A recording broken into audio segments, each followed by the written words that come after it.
Starting over at Christmas. Christmas in Pine Haven. Book 1. Hannah Jo Abbott. Copyright C. 2024 by Hannah Jo Abbott. All rights reserved. No part of this book may be reproduced in any form or by any electronic or mechanical means, including information storage and retrieval systems, without written permission from the author, except for the use of brief quotations in a book review. Chapter 1. Ivy Sinclair tightened her grip on the steering wheel as she drove down the once familiar road. Pine Haven, Alabama, appeared in the distance, nestled between rolling hills, the town aglow with festive lights. A lump formed in her throat, and she swallowed to push down the emotion bubbling up. She hadn't planned to return to this place, not like this. But life had a way of unraveling even the best-laid plans. The breakup had been bad enough. How had she not seen it coming? In hindsight, she could see that the signs were there. He had been pulling away for months, working late, not calling her back for hours, having other plans that didn't involve her. When he had finally admitted that they had grown apart, she was devastated. For over a week, she had tried desperately to convince him they should just try harder. She could fix this if he just gave her a chance. But it was no use. Maybe she had been distracted after that. Or maybe it was just bad luck. But her mistake was too much for her boss to overlook, and she lost her job at the event planning firm. With no job, no boyfriend, and a stack of bills waiting, Ivy reluctantly decided to return home for a few weeks to regroup. She would stay just long enough to clear her head and figure out her next move. Moving back to Pine Haven wasn't an option. As she turned onto Main Street entering the center of town, she slowed down, glancing out at the familiar sights. The local shops with garlands and wreaths hanging in the windows, the candy cane lights on the lampposts. Pine Haven looked like something out of a Christmas card. Often people at her job in Nashville said they loved the idea of a small town. It was the kind of place people longed for during the holidays. It used to be her home. The sign welcoming her back to Pine Haven loomed ahead, adorned with twinkling lights and a large red bow. "Welcome home for the holidays," it declared in cheerful green letters. Ivy sighed, her fingers tapping against the steering wheel. "Just a few weeks," she reminded herself. "Then I'll find somewhere new." She turned onto the street that was as familiar to her as her own name. The sight of her mom's house came into view. Seeing it brought a wave of emotion she hadn't expected.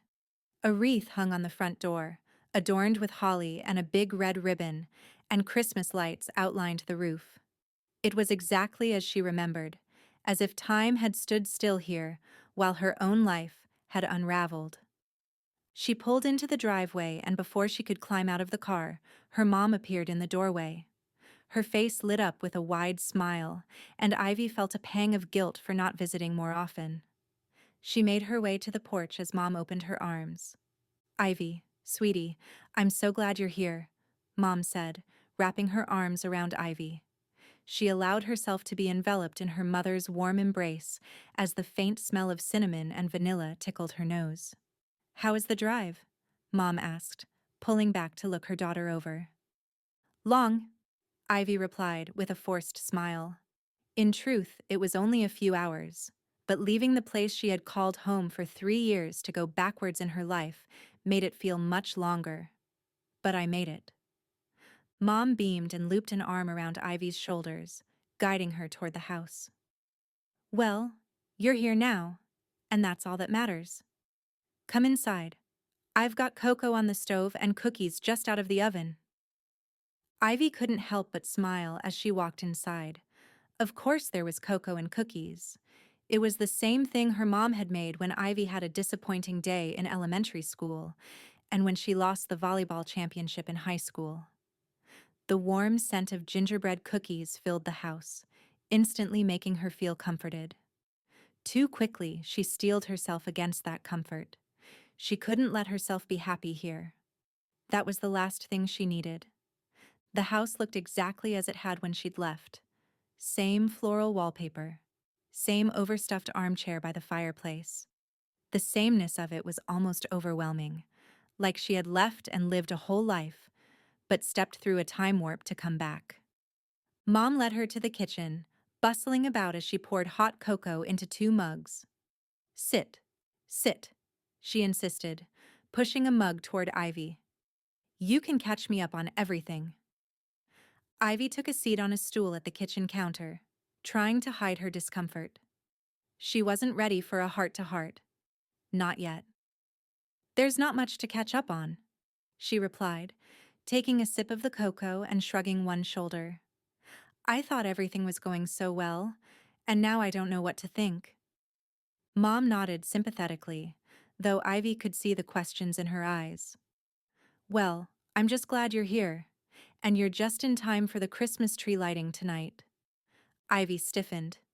The tree lighting? I'm not sure. I mean, I just got here and I'm pretty tired. Nonsense! Mom cut her off. You'll feel better getting out, seeing everyone. The whole town is going to be there. It's tradition. Ivy felt a twinge of anxiety at the thought of facing the townspeople. She could already imagine the questions, the sympathetic looks when they found out she'd come back single and unemployed. I don't know, Mom. I was just planning to lay low for a few days. I'll just be here through Christmas. I'm not really part of the town anymore. Mom's smile faltered slightly, but she quickly recovered. Oh, Ivy, you've been away too long. It'll be good for you to reconnect with people. Besides, everyone will be so happy to see you. Ivy opened her mouth to protest, but a knock on the door interrupted them. A moment later, Mrs. Harper, their next-door neighbor, bustled in carrying a plate of cookies. Ivy! Oh, it's so wonderful to see you! She exclaimed, pulling Ivy into a quick hug. Hi, Mrs. Harper, Ivy replied, feeling a bit overwhelmed by the attention. We're all so glad you're back, Mrs. Harper continued, her eyes twinkling with delight. Are you coming to the tree lighting tonight? Ivy hesitated, taking a deep breath as she pulled at her collar, suddenly feeling flushed. When she looked back at her mother and Mrs. Harper, they were both watching her with expectant smiles, pressuring her into a decision. I guess so. Wonderful. Mrs. Harper clapped her hands together. We've missed having you here. Ivy forced another smile, nodding along. Inside, her nerves were buzzing. This was not how she had imagined her first day back. The only thing she wanted to do was slip into a pair of sweats and eat chocolates in bed, not jump back into the social whirl of Pine Haven. Mom beamed with satisfaction. See, it'll be fun, just like old times. Ivy tried not to roll her eyes. Sure, just like old times. Well, if you'll both excuse me, I need to get my suitcase out of the car. What she really needed was a minute to breathe. Mom and Mrs. Harper chatted away, catching up on town news, as Ivy went to her car and brought in her things. As she walked down the hall toward her room, she felt the familiar creak of the floorboards and noticed that the decor on the walls was exactly how she remembered it. Her old bedroom still had items from her high school days: pink walls, fairy lights strung around the window, and her childhood books still lined the shelves. She sat down on the edge of the bed and blew out a breath. Everything looked the same, yet she felt like a stranger in her own home. She lay back on the bed, staring at the ceiling, her thoughts racing. She had left Pine Haven for a reason. She had wanted more than this small town could offer, bigger dreams than this place could hold. And here she was, back where she started, wondering how everything had gone so wrong. She thought about the tree lighting ceremony, and her stomach fluttered like a pack of nervous butterflies. She would see everyone, people who would undoubtedly ask about her life, her plans, and most of all, what she was doing back in Pine Haven. Would she have to tell them the truth? That she didn't have any plans or know what she would be doing next? No, she muttered to herself, shaking her head. I'm here for Christmas. That's all I have to say. I have a few opportunities I'm considering for the new year. She stood up, determined to push away her doubts. She would get through the evening, smile, make polite conversation, and be done with it. But as she changed into jeans and a cream sweater, she felt a small flicker of something she hadn't felt in a long time: anticipation. With a deep breath, Ivy moved to the living room. Her mother was waiting by the door, looking pleased. Ready? Ivy nodded, her coat already in hand. Ready as I'll ever be. As they stepped outside into the crisp winter air and walked to the car, Ivy looked at the twinkling lights up and down the street. Neighbors were hurrying to their cars, ready to head to the town square for the festivities. Isn't it exciting? Mom asked, her excitement practically bubbling over. Ivy smiled at her. The mood was infectious. Maybe, just maybe, something good could come out of being back in Pine Haven. Chapter 2. Nick Grayson wiped the sweat from his brow with the back of his hand, then stepped back to inspect the sign he'd just finished. The wood had a rich, warm finish, and the letters were carved in a flowing script, spelling out, "Welcome to Pine Haven Market." He ran a hand over the smooth surface, warmth spreading across his chest looking at the finished product. He glanced at his watch. The Christmas tree lighting ceremony would start in less than 30 minutes. He could walk there in 2. His shop, tucked away in a converted barn just off Main Street, was his sanctuary. The scent of sawdust and varnish filled the air, and the rhythmic hum of the heater provided a soothing backdrop to his thoughts. The town square would already be filled with people. The ceremony was a big deal in Pine Haven, a cherished tradition he'd helped organize for years. As he cleaned up his workspace, he felt a familiar mix of excitement and anxiety bubbling up. Tonight, he was in charge of giving the opening speech, a role he'd taken on several times before, but it never got any easier. "Hey, Nick, you still hiding out in here?" Nick turned to see his friend Matt leaning in the doorway, grinning from ear to ear.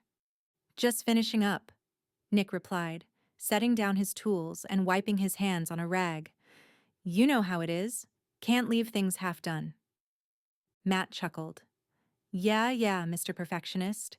You ready for your big speech tonight? The town's counting on you to set the holiday spirit." Nick rolled his eyes, but a smile tugged at his lips. "No pressure, right?" "None at all," Matt said with a laugh. "Just the entire town expecting you to deliver a heartwarming, memorable address that captures the magic of Christmas." Nick shook his head, but he couldn't help but smile. Matt had a way of lightening the mood, even when Nick's nerves were getting the best of him. "Thanks for that," Nick said dryly. "Really, appreciate it." "Anytime," Matt replied with a wink. "Seriously, though, you're gonna do great. You always do." Nick nodded, feeling a bit reassured. "Tonight is just the kickoff. We have to start off on the right foot for all the other Christmas events, especially the festival." He rubbed his chin. "Oh, you'll handle it," Matt said casually. "I hope so. We still have lots of planning to do. I can't put my finger on it, but I just feel like something is missing." Matt clapped him on the shoulder. "You'll figure it out. Come on, let's get over to the square before we miss your big moment." Nick gave one last look around his shop, then grabbed his coat from the hook by the door. He locked up, feeling the cold bite of winter as they stepped outside. He took a deep breath, the crisp air filling his lungs, and felt a familiar sense of calm wash over him. Whatever nerves he had about tonight would disappear the moment he stepped onto that stage. The town square was already bustling when they arrived. The towering pine tree at the center was still dark, waiting to be lit with the colored lights and shining star that adorned it. People milled about, sipping cups of hot cocoa. Laughter and cheerful greetings filled the air, mixing with the sounds of holiday music playing from the speakers set up around the square. Nick immediately fell into the familiar routine of nodding, waving, and exchanging pleasantries with neighbors and friends. This was his community, his home. He took pride in being a part of something that brought everyone together, especially during the holidays. He glanced around, hoping to spot his sister Jenna. She'd promised to meet him here, but there was no sign of her yet. He was about to pull out his phone to check when he saw he stopped in his tracks at the sight of someone completely unexpected. Ivy Sinclair. For a moment, he forgot how to breathe. She was standing near the back of the crowd, her long blonde hair flowing out from under a red knit hat, her cheeks pink from the cold. She looked almost the same as she had in high school, with that same determined expression and sharp gaze that had always challenged him. He hadn't seen her in years, not since she'd left Pine Haven in a hurry, determined to make a name for herself. What was she doing here? He was sure she wouldn't come back to Pine Haven when she left. His stomach twisted at the thought of her watching him give his speech tonight, as memories from their high school debate raced through his mind. Nick! Earth to Nick! He blinked, realizing Matt was waving a hand in front of his face. Huh? Sorry, what?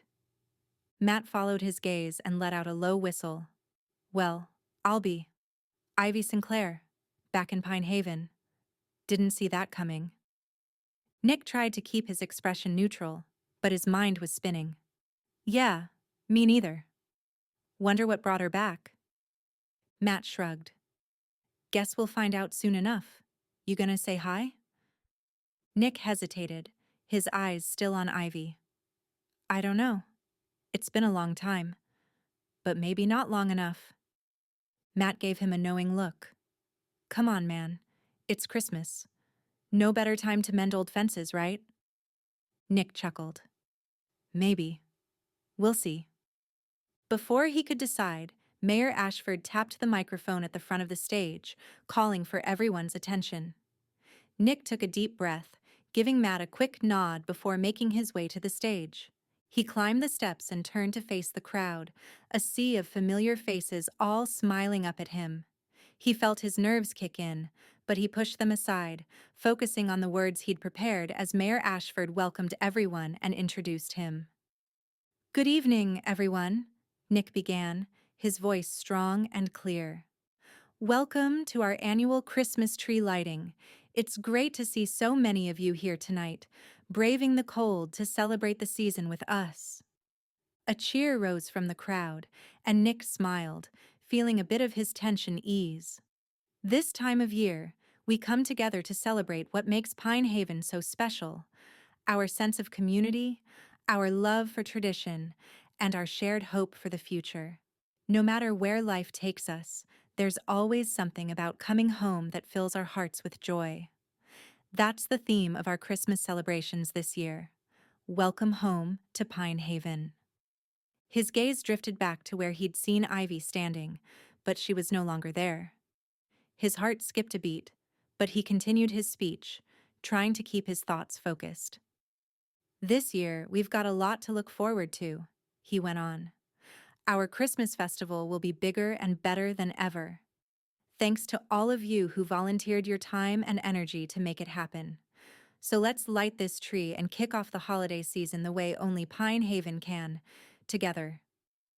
The crowd erupted into applause, and Nick stepped back, relief flooding him. The speech was over, and now the real work of the evening could begin. He flicked a switch, and the giant pine tree at the center of the square burst into light. Gasps of delight and more cheers filled the air. As the crowd dispersed to mingle and enjoy the festivities, Nick moved through the square, accepting congratulations and exchanging small talk with those who approached him. But his mind kept wandering back to Ivy. He hadn't had the chance to talk to her yet, and now he was kicking himself for not seizing the opportunity earlier. He spotted Jenna at last, hurrying over to him with an apologetic smile. Sorry I'm late. Got stuck at work. Nick waved it off. No problem. Did you see who's here? Jenna followed his gaze and her eyes widened. Is that Ivy Sinclair? Wow, I can't remember the last time I saw her, and I can't believe she's here. Nick nodded. Yeah. Surprised me too. Any idea why she's back? Jenna shrugged. Heard she had some tough luck in the city. Guess she's regrouping or something? Nick felt a flicker of curiosity. Think she's planning to stay? Jenna shook her head. No clue. But knowing Ivy, she's probably already got a plan. She was always the determined type. Nick smiled faintly. Yeah, she was. They stood in silence for a moment, watching the crowd. Nick wondered what Ivy thought of him and their rivalry from high school. Would things be the same as they had back then? Both of them constantly trying to outdo the other? As the crowd began to thin, Nick felt a sense of uneasiness. He didn't know why Ivy was back, or what she was looking for. It was pointless to think he might not run into her. Pine Haven was a small town, and sooner or later their paths would cross again. And when they did, he'd be ready. Chapter 3. Ivy adjusted the scarf around her neck, trying to steady her nerves as she pushed open the heavy wooden door of the Pine Haven Town Hall. A gust of cold air followed her inside, sending a shiver down her spine. The hall was bustling with people, the chatter of familiar voices mingling with the strains of Christmas music playing softly in the background. A few heads turned her way, and she forced a smile, feeling the weight of curious eyes. It's just a meeting, she muttered under her breath, her fingers tightening around the strap of her leather bag. A little town gossip and some dramatic complaints about crowds and the one traffic light, and it will all be over. But this wasn't just a meeting. This was Pine Haven, her hometown, and she had promised herself she wouldn't get involved. But when the mayor himself had asked her to attend tonight, her mother had practically done a toe touch cheering her to say yes. There was no way to say no. She took a deep breath and headed toward the long table in the center of the room. Several committee members were already seated, flipping through papers and chatting animatedly. The room was festively decorated, with twinkling lights and red ribbons draped over every surface. A large Christmas tree stood in one corner, its ornaments gleaming under the soft, warm lighting. Even Ivy's plush office building in Nashville would look plain compared to the decorations here. "Ivy!" called a voice to her right. She turned to see a smiling woman waving at her, a middle-aged lady with kind eyes and a warm smile. "Mrs. Whitaker," Ivy responded, moving forward to embrace the woman who had been her elementary school teacher so many years ago. "Oh, it's so good to see you back in town," Mrs. Whitaker exclaimed, patting Ivy's arm. "I heard you'd be joining us for the festival planning. We're so lucky to have someone with your experience." Ivy's cheeks grew warm at what she knew was supposed to be a compliment. It was hard to accept knowing she was currently an unemployed event planner. "Thank you," she said, forcing a smile. What would her former teacher think if she knew the truth about her situation? Ivy moved to take a seat near the middle of the table, glancing around at the others. She recognized a few more faces. Mr. Simmons, the hardware store owner, Marnie, who'd always run the local bakery, and Mr. Thompson, who had been the manager of the country club for years. She felt a knot of anxiety loosen slightly in her chest. Maybe this would be easier than she thought. The door opened again, and Mayor Ashford strode in, clapping his hands together. "All right, everyone, let's get started," he boomed, his voice warm and cheerful. He made his way to the front of the room, adjusting his glasses. "Thank you all for coming today. It's wonderful to see so many familiar faces, and a few new ones." His gaze landed on Ivy, and she gave a small wave, wishing instead she could hide somewhere. "Now, as many of you know, we've had some great success with the festival over the years," the mayor continued. "But this year, we're aiming for something even more special. And to help us do that, we have a new addition to our team, someone who knows a thing or two about planning big events." He gestured to Ivy. "Let's give a warm welcome to Ivy Sinclair." A polite round of applause filled the room, and Ivy smiled faintly, lifting her hand in the air briefly. She could feel her heart racing. What was he doing? She was just supposed to show up and be supportive. Ivy, I know you're just getting into town and probably want some time to settle in, but there's no time to waste. Your mom has told us all about the amazing work you've done with the firm in Nashville and, well, we just couldn't pass up the opportunity to put your talent to good use here in our little town. So I've mentioned it to the leaders, and the decision was unanimous. We would like for you to take over planning the festival. Another round of applause filled the room as Ivy's mouth fell open. She held her hand up to refuse. I, uh, I don't know, She blinked rapidly and searched her mind for an excuse they would accept. I'm sure that you've all worked so hard I wouldn't want to step in at this point.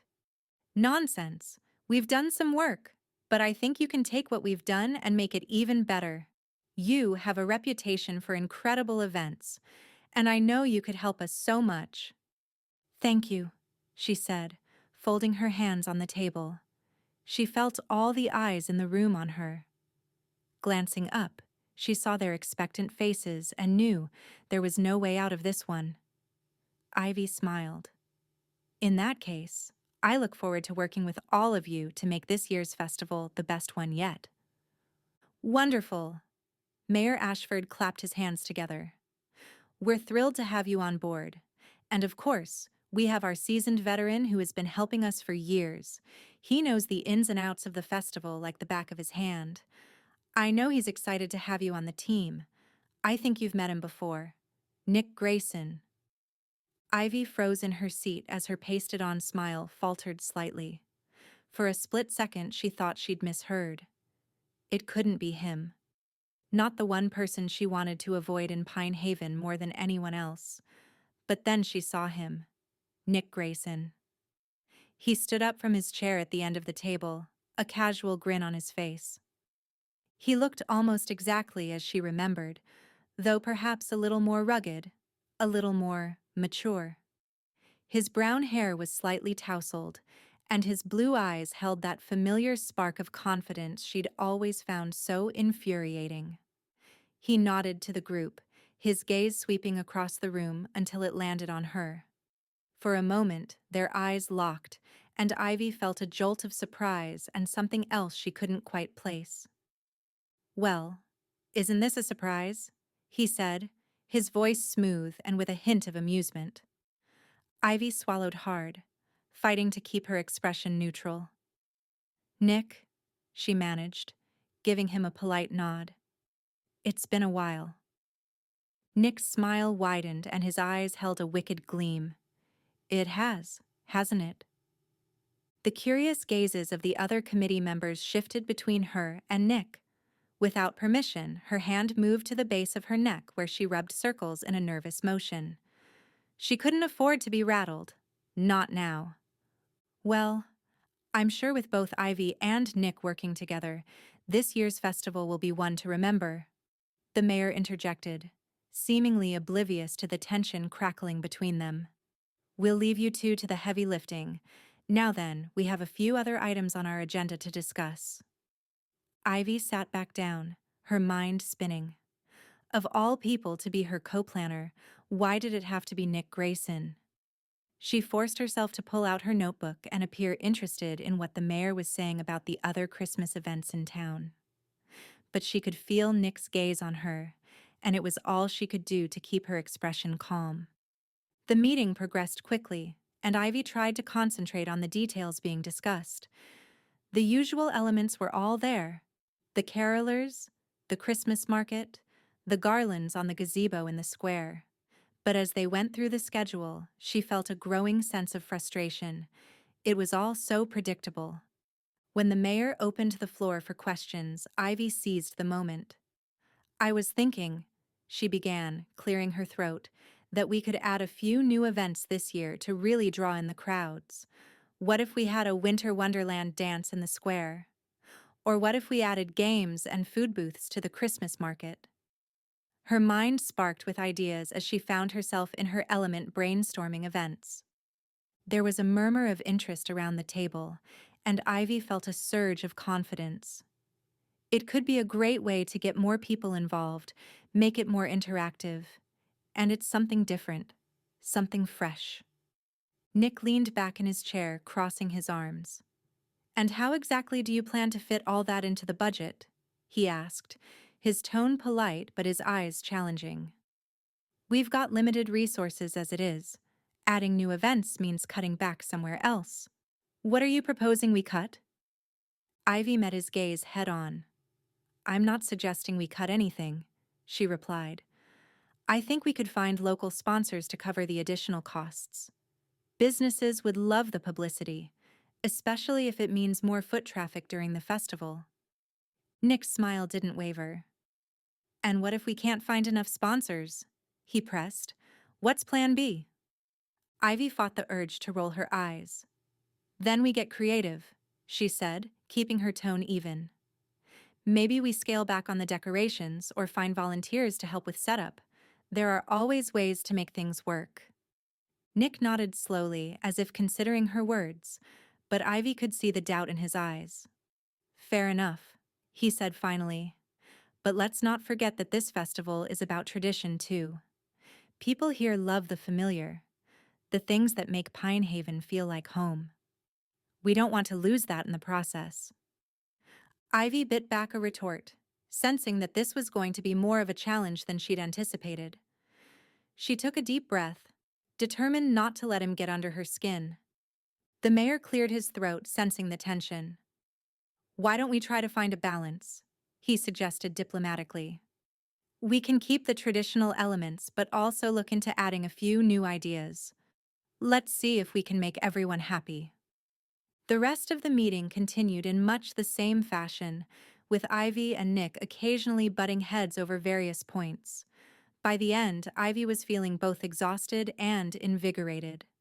She wasn't sure what she had expected, but this was certainly going to be more interesting than she'd thought. As the meeting wrapped up, Nick caught her arm as she was gathering her things. "Ivy, we should meet later to go over the plans in more detail," he said, his tone casual but his eyes intense. "There's a lot to cover." Ivy hesitated for a moment, then nodded. "Fine," she replied, trying to sound nonchalant. "But let's make it quick." Nick's smile was a little too knowing for her liking. "I wouldn't dream of wasting your time," he said. Ivy turned and walked away, her heart pounding in her chest. She wasn't sure whether she was more irritated or intrigued. Either way, she had a feeling that working with Nick Grayson was going to be anything but boring. Back at her house, she found her mom in the kitchen, stirring a pot of soup. "How did it go?" her mom asked, glancing up with a hopeful smile. Ivy sighed, dropping her bag on the counter. "Not as expected." "Oh?" Mom put down her spoon and raised an eyebrow. "You knew this was going to happen, didn't you?" "What?" Mom asked, avoiding eye contact. "They asked me to take over the Christmas festival." "Really?" Mom squealed. "That's wonderful." She moved to give Ivy a quick hug. "Oh, come on, Mom. Did you put the mayor up to this?" "Put him up to it? That's ridiculous." Mom lifted one shoulder in a shrug. "I merely pointed out that you're here for the holidays and that you are talented in the area of planning." Ivy rolled her eyes. "Mom, I can't believe that. Now I have to plan the whole festival." "And what's wrong with that? I've seen your work. You can do the Pine Haven Festival with one hand tied behind your back." Ivy's heart warmed at her mother's confidence in her, but just as quickly it dropped to her stomach, remembering that she had been fired for failing to meet a client's expectations. She let out a sigh. "Well, let's just say it's going to be an interesting experience," she replied. "Nick Grayson is my co-planner." "Nick Grayson?" "Wow, I knew he was involved, but I hadn't thought of the two of you working together. That will be a blast from the past." "You're telling me," Ivy muttered. "But I'm not going to let him or anyone else intimidate me. I came back here to start over, and that's exactly what I'm going to do." Her mom smiled softly. "That's my girl. Just remember, you've got nothing to prove to anyone but yourself." Ivy nodded, feeling a new determination settle over her. She had a job to do, and she was going to do it well, whether Nick Grayson liked it or not. Chapter 4. Nick couldn't get out of town hall fast enough. The cool December air hit his face as a stark contrast to the heat radiating through his body. He took a deep breath, letting the cold fill his lungs, hoping it would do something to clear his head. Of all the people in the world, it had to be Ivy Sinclair. And not just in Pine Haven, but planning the Christmas festival with him. She hadn't changed much, still had that sharp, determined look in her eyes. The same one she used to have when she'd argue her point in class, never backing down until everyone saw things her way. Nick could feel his jaw tightening just thinking about it. He pulled his collar up against the wind and headed towards his truck parked across the street. He glanced back at the town hall, where his entire holiday season had changed in only a few minutes. Where was Ivy now? Probably sketching out some big city plan to turn their quaint festival into something fancy and unrecognizable. She was back in town for 5 minutes and already wanted to change things. Typical. Nick shook his head, muttering to himself as he climbed into his truck. He'd agreed to work with her, but that didn't mean he'd make it easy. He wasn't going to let her come in and trample all over the traditions he and his family had worked so hard to keep alive. Not this time. He turned the key in the ignition, and the truck rumbled to life.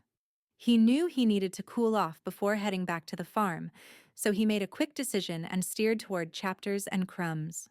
A strong coffee seemed like the perfect antidote to his racing mind.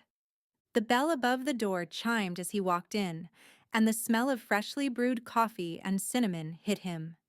It was one of those small-town smells that felt like home, a comforting contrast to the tension now sitting heavy on his shoulders. As he approached the counter, he spotted Matt sitting in a corner booth with a grin already spreading across his face. "Well, if it isn't the man of the hour," Matt called out, chuckling. "Heard you've got yourself quite the situation." Nick rolled his eyes, but he couldn't help a smirk. "News travels fast around here, huh?" "Are you kidding? Ivy Sinclair is back in town. That's like news of the decade. And planning the festival with you?" Matt let out a low whistle. "I'm guessing sparks flew." Nick snorted. "Yeah, something like that. More like fireworks, really." Matt laughed, motioning for Nick to sit. "So, how do you feel about all this?" Nick leaned down, gripping the chair across from Matt with both hands. "It's no big deal," he said, trying to sound nonchalant. "I mean, it's just Ivy. We'll figure it out." Matt narrowed his eyes and nodded. "Sure," he said, his tone dripping with sarcasm. "No big deal at all." Nick frowned. She's got these ideas, you know? Big ideas. Like always.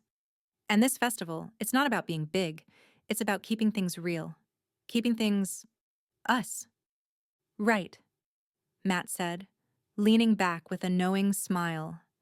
"But maybe, just maybe, her ideas aren't all bad. A little change might do some good. You ever think about that?" Nick shook his head, more to dismiss the idea than out of disagreement. "Maybe, but I'm not going to let her waltz in here and change everything we've worked for. She can play at being a big-time event planner somewhere else. Here, she's got to play by the rules." Nick's grip tightened around the chair until his knuckles were white. "I'm going to meet with her," he said. "I'll lay down the rules before things get out of hand. I'm not leaving anything to chance." Matt chuckled. "Ah, the old Nick Grayson approach. Straight to the point. Can't wait to see how she handles that." "Trust me," Nick muttered. "I'm not giving her much choice." He held up a hand as he took a deep breath and stepped away. "I need caffeine to get through this day.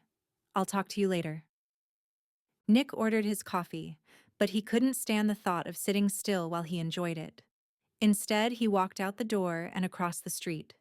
His pace was determined, and he didn't slow down until he stepped through the office door. He lifted a hand at the woman behind the desk. "Hello, Nick." "Hi, Lori. Is he in?" Nick pointed at the office door behind her. "Yes. He's between clients. Go on in." Nick gave a curt nod before he strode past her and opened the door without knocking. His brother Graham looked up from the papers he was leaning over on his desk. "Nick, what's up, man?" "Just needed to come by and say hello," Nick replied. "And maybe get a sanity check." Graham laughed. "Sanity check, huh? Does this have anything to do with a certain someone coming back to town?" Nick sighed. "Yeah, you heard?" Graham nodded, leaning on the counter. "Everyone's talking about it. You and Ivy Sinclair, co-planning the festival. Sounds like a reality show waiting to happen." Nick grimaced. "Tell me about it. She's already got these ideas. Big changes, like she wants to turn the whole thing upside down." Graham shrugged. "Maybe she's got some good ideas, Nick. Could be a good thing to shake things up a bit." Nick shook his head. "Why does everyone keep saying that? We don't need a change. Things are fine just the way they are." "Change might be good." Graham shrugged. "Not if it means losing what makes this festival special.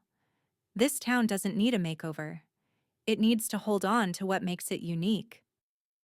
Graham studied him for a moment. "You know, just because it's different doesn't mean it's bad. You might find there's room for both." Nick didn't want to hear it, not now. "Thanks for the advice. I'm headed home." "Will you be there for dinner tonight?" "You mean soup night?" "Wouldn't miss it." Nick lifted a hand in the air as he left the office. Why was everyone acting like Ivy making changes to the festival was so great? Wasn't his brother supposed to be on his side? On the drive back to the family's farm just outside of town, Nick's thoughts stayed on Ivy. He tapped the steering wheel, his mind replaying their tense encounter at the town hall. What was she doing here anyway? After all this time, she just shows up and jumps back in by helping with a town event? His foot pressed harder on the gas as he let out a frustrated sigh. It wasn't just about the festival. It was about everything she represented. Change, big city dreams, and maybe, just maybe, a part of his past he wasn't ready to confront. A flash of memory hit him like a snowball to the face. His parents, standing hand in hand at the town's Christmas festival. His mom in her red scarf, his dad's arm wrapped around her shoulders. He remembered seeing them and how happy they were, and hoping someday he would have what they have, right here in his hometown. They'd always been so proud of what Pine Haven had, what it meant. Nick had promised himself he'd keep that alive. Pulling into the driveway of the farm, Nick saw his mom bustling around the front porch, stringing up more Christmas lights. She turned with a warm smile as he approached. "Hey, sweetheart." Nick gave a half smile. "Hey, Mom. You need some help with those lights?" "Well, I appreciate the offer." She patted his arm. "But you're just a little too late.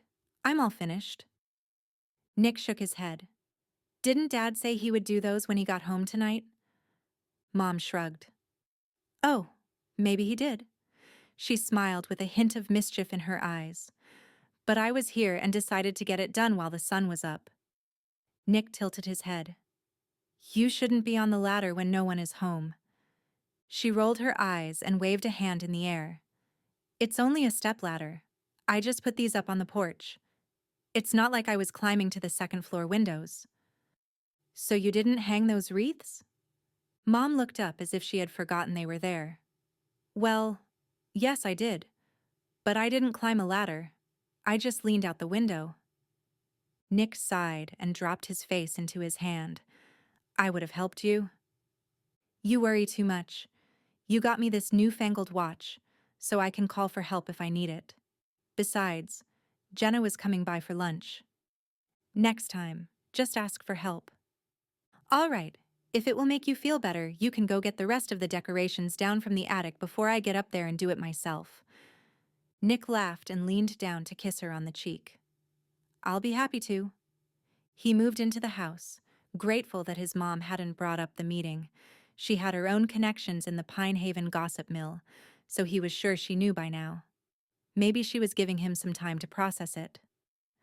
After several trips to the attic and down, carrying boxes of every shape and size, Nick settled in at the dining room table with his notebook. He worked to outline the ideas for the festival. He'd already sent an email to Ivy confirming their meeting for tomorrow. He included a list of things they needed to discuss. He reviewed his list again, feeling a renewed sense of determination. He wasn't going to back down from his vision for the festival. He just needed to make sure Ivy understood that. Nick's thoughts wandered back to Ivy, a frown creasing his brow. Why did she still get under his skin after all these years? It wasn't just about her plans or her ideas. There was something else. Something he didn't want to admit. He shook his head, pushing the thought away. Focus, he told himself. Stick to what you know. Stick to what works. He didn't know what was going to happen with Ivy back in town. But one thing was certain. He wasn't going to let her, or anyone else, change what mattered most to him. Not without a fight. And maybe he'd find a way to make this festival the best one Pine Haven had ever seen, even if it meant working with his old rival to make it happen. Chapter 5. Ivy woke early the next morning, her mind already buzzing with anticipation for the first official planning meeting with Nick. She stared at her reflection in the mirror, mentally preparing herself. "You've got this," she whispered, smoothing a few stray hairs back into place. "Just another project." She carefully chose a navy blue sweater that felt cozy yet professional, pairing it with dark jeans and ankle boots. A little voice in her head, the one that always liked to undermine her confidence, suggested she was overthinking it. But she pushed it aside. Today was too important to let nerves get the best of her. With a determined nod, she grabbed her coat and headed out the door, the crisp winter air biting at her cheeks. The drive to the coffee shop was short, almost too short to gather her thoughts. Before she knew it, she was parked in front of Chapters and Crumbs. When Ivy stepped inside the cafe, the warmth of the room and the scent of gingerbread and cinnamon brought a smile to her face. It was just like it had always been. Memories of coming here after school ran through her mind, and she could just picture her group of friends gathered in the corner after finishing finals. She glanced around at the familiar decor, the wreaths on the windows, the garland draped over the counter, and felt a wave of nostalgia. It had been years since she'd last been here, but nothing had changed. The thought was oddly comforting. She ordered a coffee and found a table near the window, pulling out her notebook and pen. She mentally ran through her ideas for the festival, tweaking a few details and preparing for Nick's inevitable objections. She had no doubt he'd come armed with his own agenda, ready to shoot down anything too modern. The bell above the door jingled, and she looked up to see Nick walk in. He spotted her immediately, his face unreadable as he made his way over to her table. Ivy plastered on a smile, determined to start things off on a positive note. "Good morning," she greeted him, her voice bright and cheerful. If he was going to be the grumpy, disagreeable one, she would do her best to kill him with kindness and a little bit of caffeine. "I ordered you a coffee." "Morning," Nick replied, his tone polite but cautious. He pulled out a chair and sat down across from her, his expression guarded. "You're early." "So are you," Ivy countered, her smile widening. "Guess we're both eager to get started." Nick nodded, but she knew it was more about being competitive than an eagerness to work with her. Something like that. The silence between them was anything but comfortable as they each sipped their coffees. Ivy took a deep breath, deciding to dive right in. "So," she began, pulling out a folder filled with notes. "I've been thinking a lot about how we can make this year's festival really special. I've taken the liberty of looking at some of the pictures from the last couple of years, and I have some ideas of new things to make it even more memorable." Nick leaned back in his chair, crossing his arms over his chest. "What kind of new things do you have in mind?" Ivy resisted the urge to roll her eyes at his skeptical tone. Like more interactive activities, she said, keeping her voice steady. A gingerbread house competition, maybe? Or a Christmas cookie decorating station. Things that will get people involved and create some buzz. Nick raised an eyebrow. Buzz? He echoed. This is Pine Haven, Ivy, not New York City. People come to our festival for the charm, the simplicity. We don't need to turn it into some big production. Ivy took a deep breath and paused before she spoke. She had sat in many meetings with coworkers and clients and navigated tougher conversations than this. I'm not suggesting we turn it into a circus, Nick. I just think we could find ways to make it a little more dynamic. You know? Attract some visitors from the neighboring towns. Maybe bring in a few new faces. Nick shook his head. We've done just fine with our regular crowd for years. The festival's about celebrating what makes this town special, not trying to impress outsiders. Ivy felt her frustration bubbling up. You might not think so, but I'm trying to help. I grew up here too, remember? I know what makes this place special. I just think we could expand on that a little. Nick stared at her for a long moment, then sighed. I get that you have ideas, Ivy, and I'm willing to listen. But the festival has always worked because it's authentic. People love it because it's real, not some manufactured event. Ivy bit back a retort and slowly nodded her head. Okay, I can see that. We can keep the traditions, but add a few new elements to make it even more appealing. Nick hesitated, then leaned forward, his tone softening slightly. Okay, say I go along with some of these changes. What exactly are you thinking? Ivy felt a flicker of hope hearing the interest in his voice. Well, she began, flipping through her notes. We could start with a few things that are easy to implement. A Christmas cookie bake-off, a Christmas dance, holiday-themed carnival games, and maybe a movie showing on the green. They would add a little extra fun without taking away from the traditional activities. Nick considered this for a moment, his expression thoughtful. Okay, those don't sound too bad. But what about the nativity scene and the carolers? We can't change those.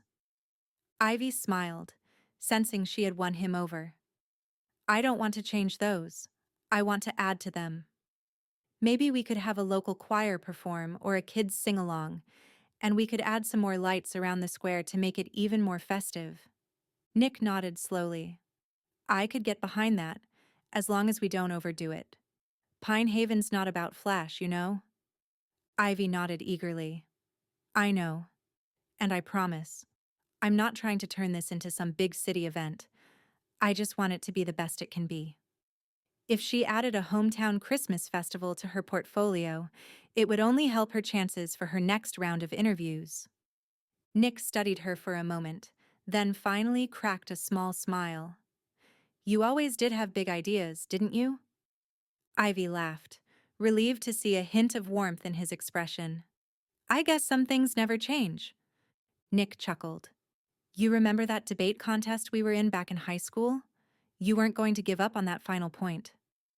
Ivy grinned. Of course I remember. You were so mad when I won. Nick laughed, shaking his head. Yeah, I was. I wanted to win that thing. But I respected you for sticking to your argument. Ivy's cheeks grew warm at the unexpected compliment. Thanks. Nick smiled, and for a moment, the tension between them seemed to lift. Look, he said. I know we have our differences, but I really want the best for the town. So I'm willing to work together. For the festival. And for Pine Haven. Ivy smiled. Me too. They spent the next half hour sketching out a rough plan for the festival, each making concessions and finding ways to blend their ideas. Ivy felt a sense of accomplishment as they worked, realizing that maybe this partnership could actually work. When they wrapped up, Nick glanced at his watch and frowned. I've got to get back to my shop, but let's set up another meeting to finalize everything. Definitely, How about tomorrow morning? Same place. Nick agreed, then stood to leave. See you then, he said, giving her a quick, almost reluctant smile. Ivy watched him go, feeling a strange flutter in her stomach. She wasn't sure what to make of that. Had he set his shop? What kind of work did he do? As she sat there, finishing her coffee, Ivy found herself thinking back to the years they'd spent as rivals, and how different things were now. Despite their differences, she wondered if maybe they were more alike than either of them wanted to admit. Chapter 6.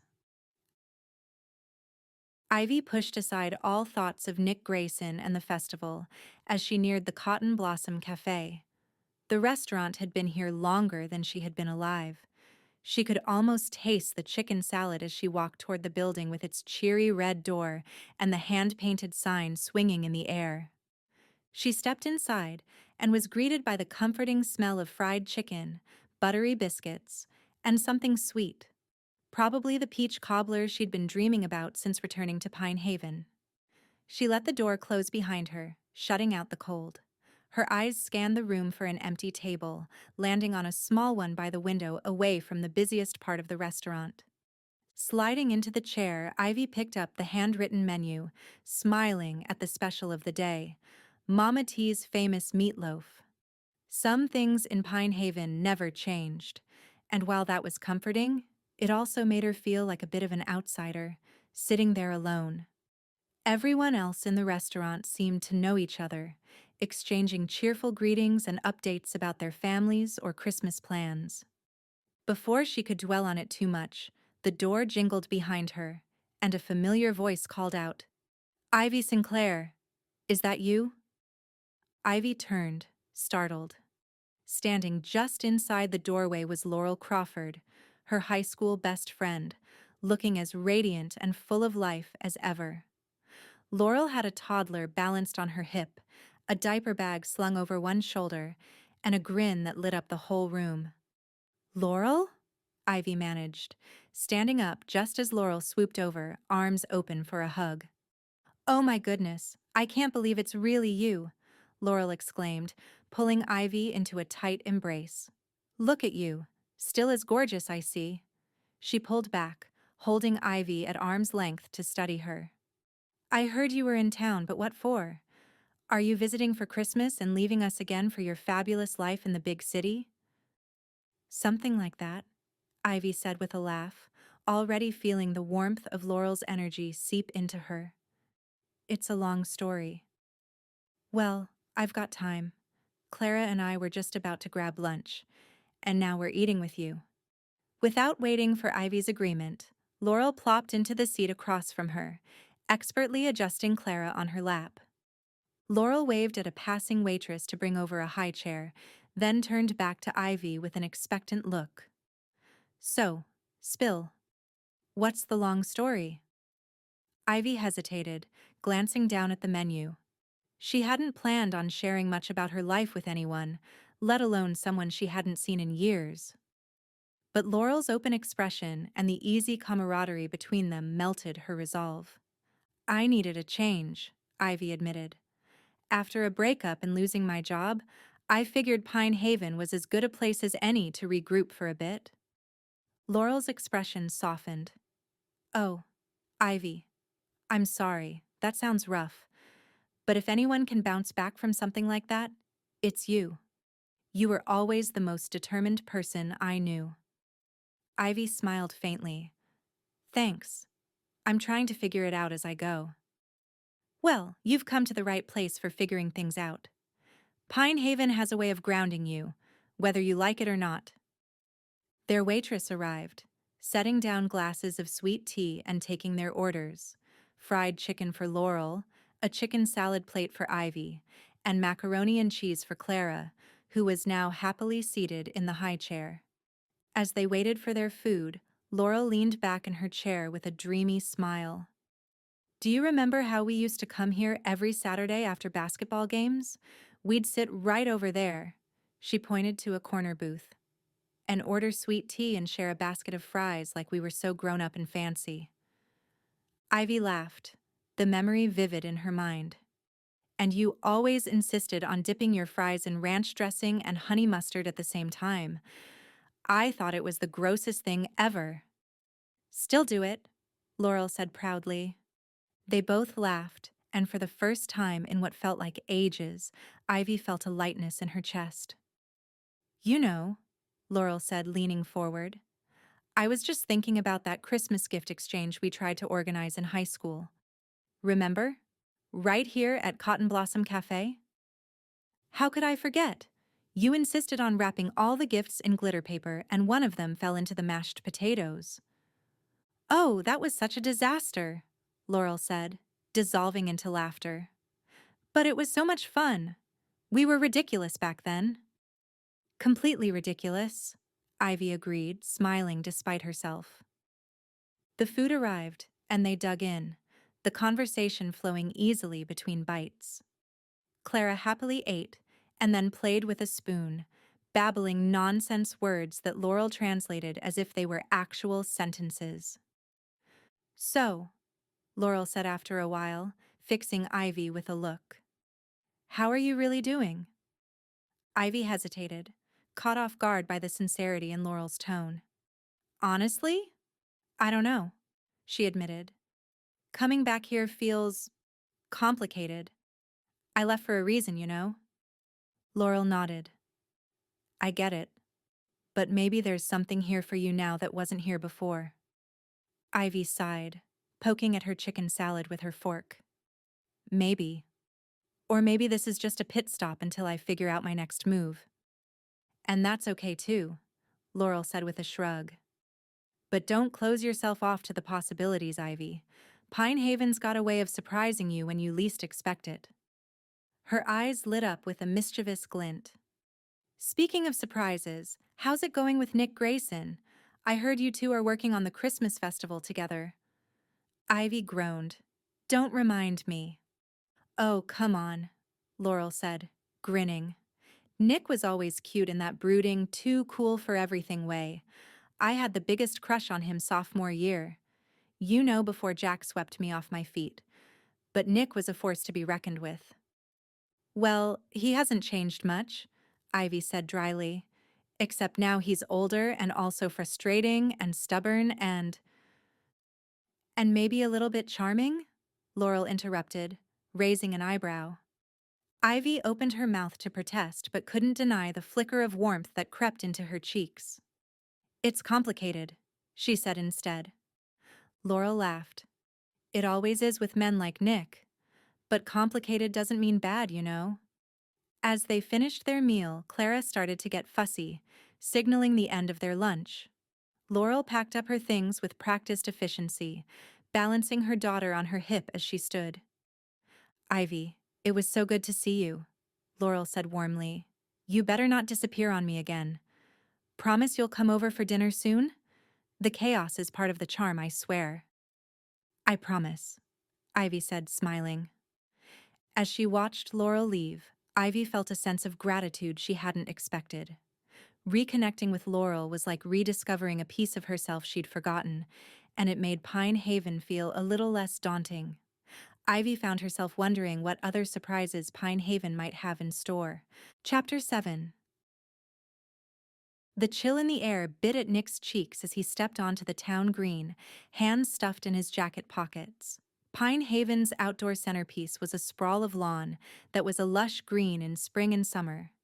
Now it lacked the vibrant color on the ground, but was surrounded by lampposts wrapped in garlands.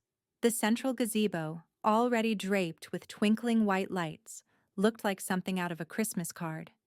He took a deep breath, the crispness of the morning filling his lungs. For all the changes happening in town, at least this place stayed the same. A flicker of movement caught his eye, and Nick turned to see Ivy approaching, a notebook tucked under her arm. Her hair was pulled back, and a scarf trailed down her coat like a splash of festive color. She waved, her breath puffing out in little clouds. Good morning, she said as she reached his side. Didn't expect you to be early? Nick smirked. Didn't expect you to bring your entire office. He nodded at the notebook she carried. What's in there? Charts and graphs for light placement? Ivy raised an eyebrow, the corner of her mouth twitching upward. Planning is an art, Nick. I didn't think I'd have to explain that to you. Oh, I get it, he said, falling into step beside her as they walked toward the gazebo.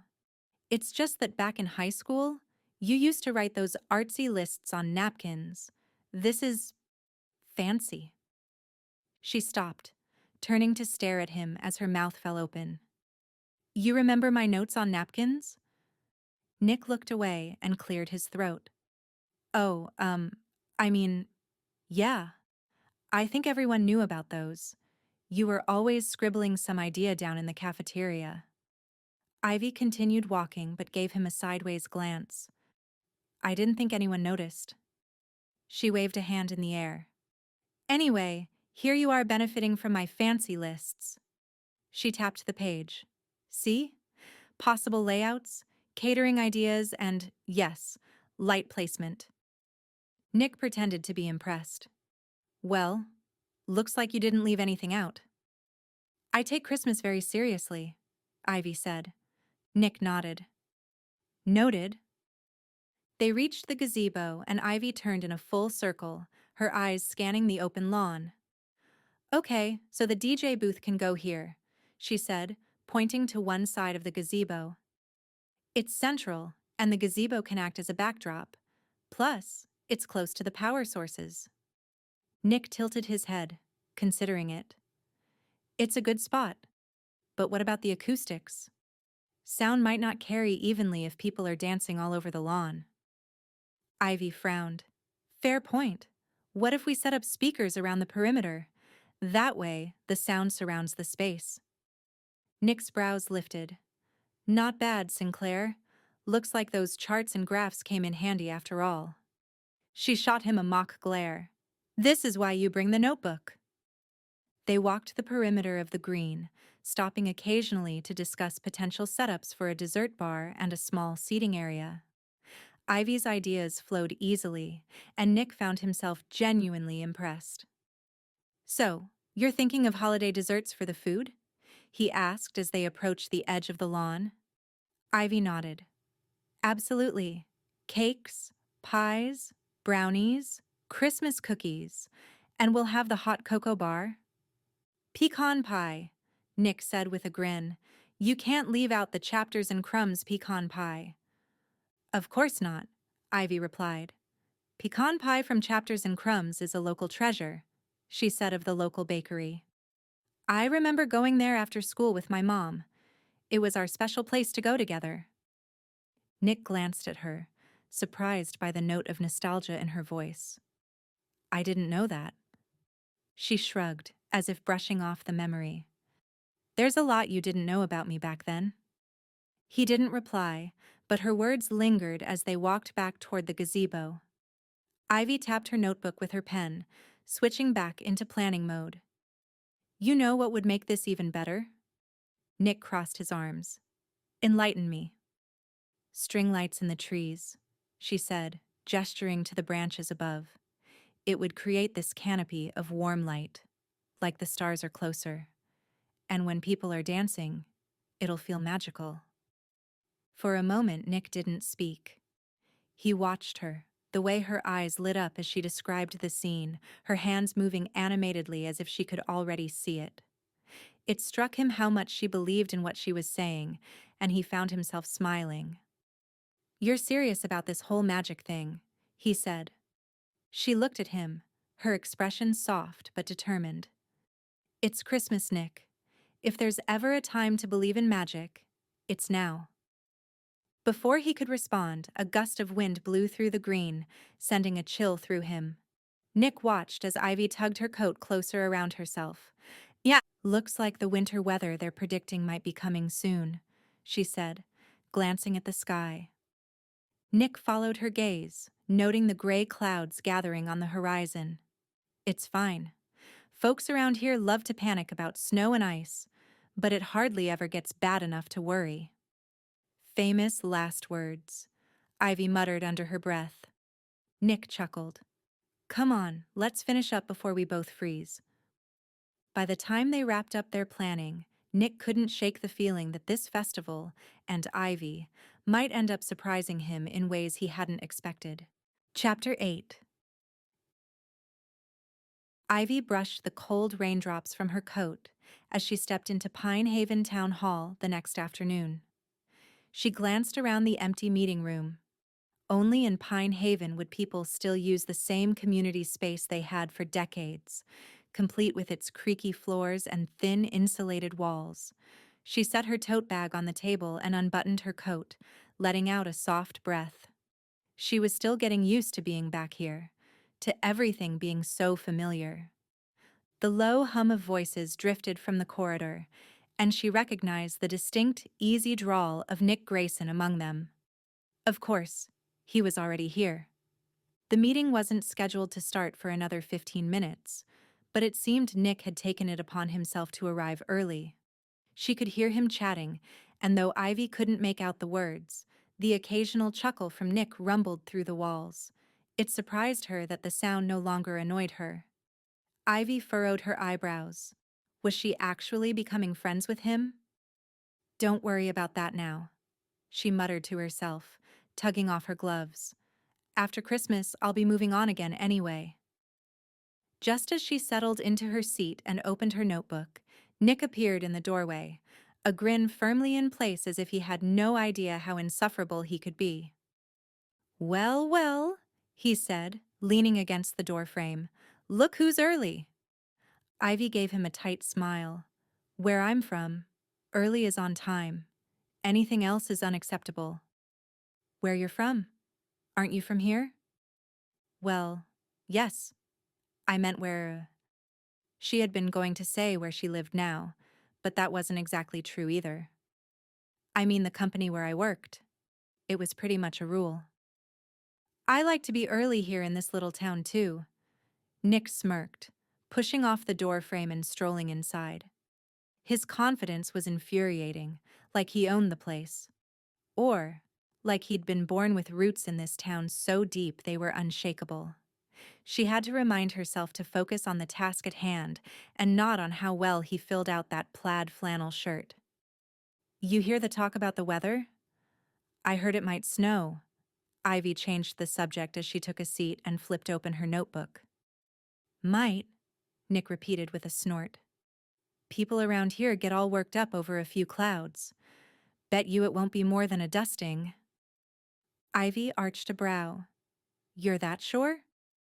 Always am, he said with a wink. She rolled her eyes. Typical Nick Grayson, always certain he was right about everything. Either way, we should probably get to work. Right. Nick clapped his hands together. So we're looking for decorations we can use for the festival, right? Yes, she nodded. You mentioned we might find some vintage items. Nick chuckled. I don't think I used the word vintage. I probably said really old. But there's a lot of things in the back storage room. He swept his hand in a grand gesture toward the door. This way. Ivy stood and followed him out the door and down the hall, the echo of their footsteps bouncing off the narrow corridor. When they reached the door, Nick pulled out a set of keys and gave her a mock-serious look. Brace yourself. It's like finding the ghost of Christmas past back here. Ivy straightened her shoulders. I'm sure I can handle it, she said, walking through the door. She hated to admit that Nick was probably right. The storage room was a chaotic mix of stacked boxes, faded tinsel, and dusty wreaths. Ivy wrinkled her nose. It looks interesting. Don't knock it till you see what we find, Nick said, already rifling through a box labeled lights, fragile. Ivy ventured to the other side of the room, her fingers brushing over the lids of boxes until she found one marked records. She lifted the lid and saw ledgers and photos from past town events. Look at this, she said, holding up an old black and white photograph of a parade float. Nick leaned over her shoulder to take a look, and for a moment, Ivy caught the faint scent of pine and wood. He smelled exactly like someone who worked with his hands, and for some inexplicable reason, it was distracting. That's old Mr. Jennings's float, Nick said, his voice low with nostalgia. He used to make those nutcrackers every year. They were a big hit back in the day. Ivy glanced at him, surprised by the fondness in his tone. I didn't know you were such a sentimentalist. Nick gave her a lopsided grin. There's a lot you don't know about me, Sinclair. Before Ivy could respond, the wind outside howled, rattling the windows. She glanced toward the small frosted panes. That doesn't sound like a dusting. Nick followed her gaze but looked unconcerned. It'll blow over. Ivy looked at her phone, but the signal must have been blocked by the storage room walls. Her weather app refused to open.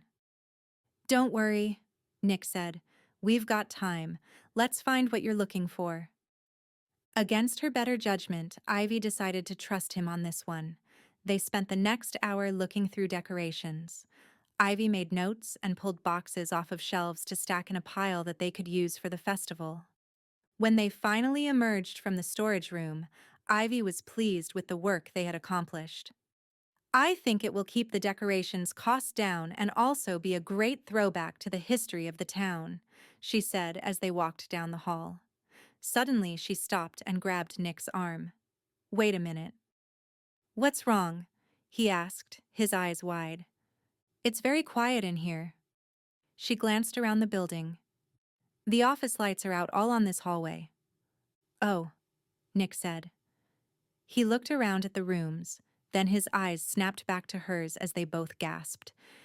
Everyone is gone. Do you think... Her voice drifted off as she hurried to an outside window. Her hand flew to her mouth as she watched snow coming down heavily.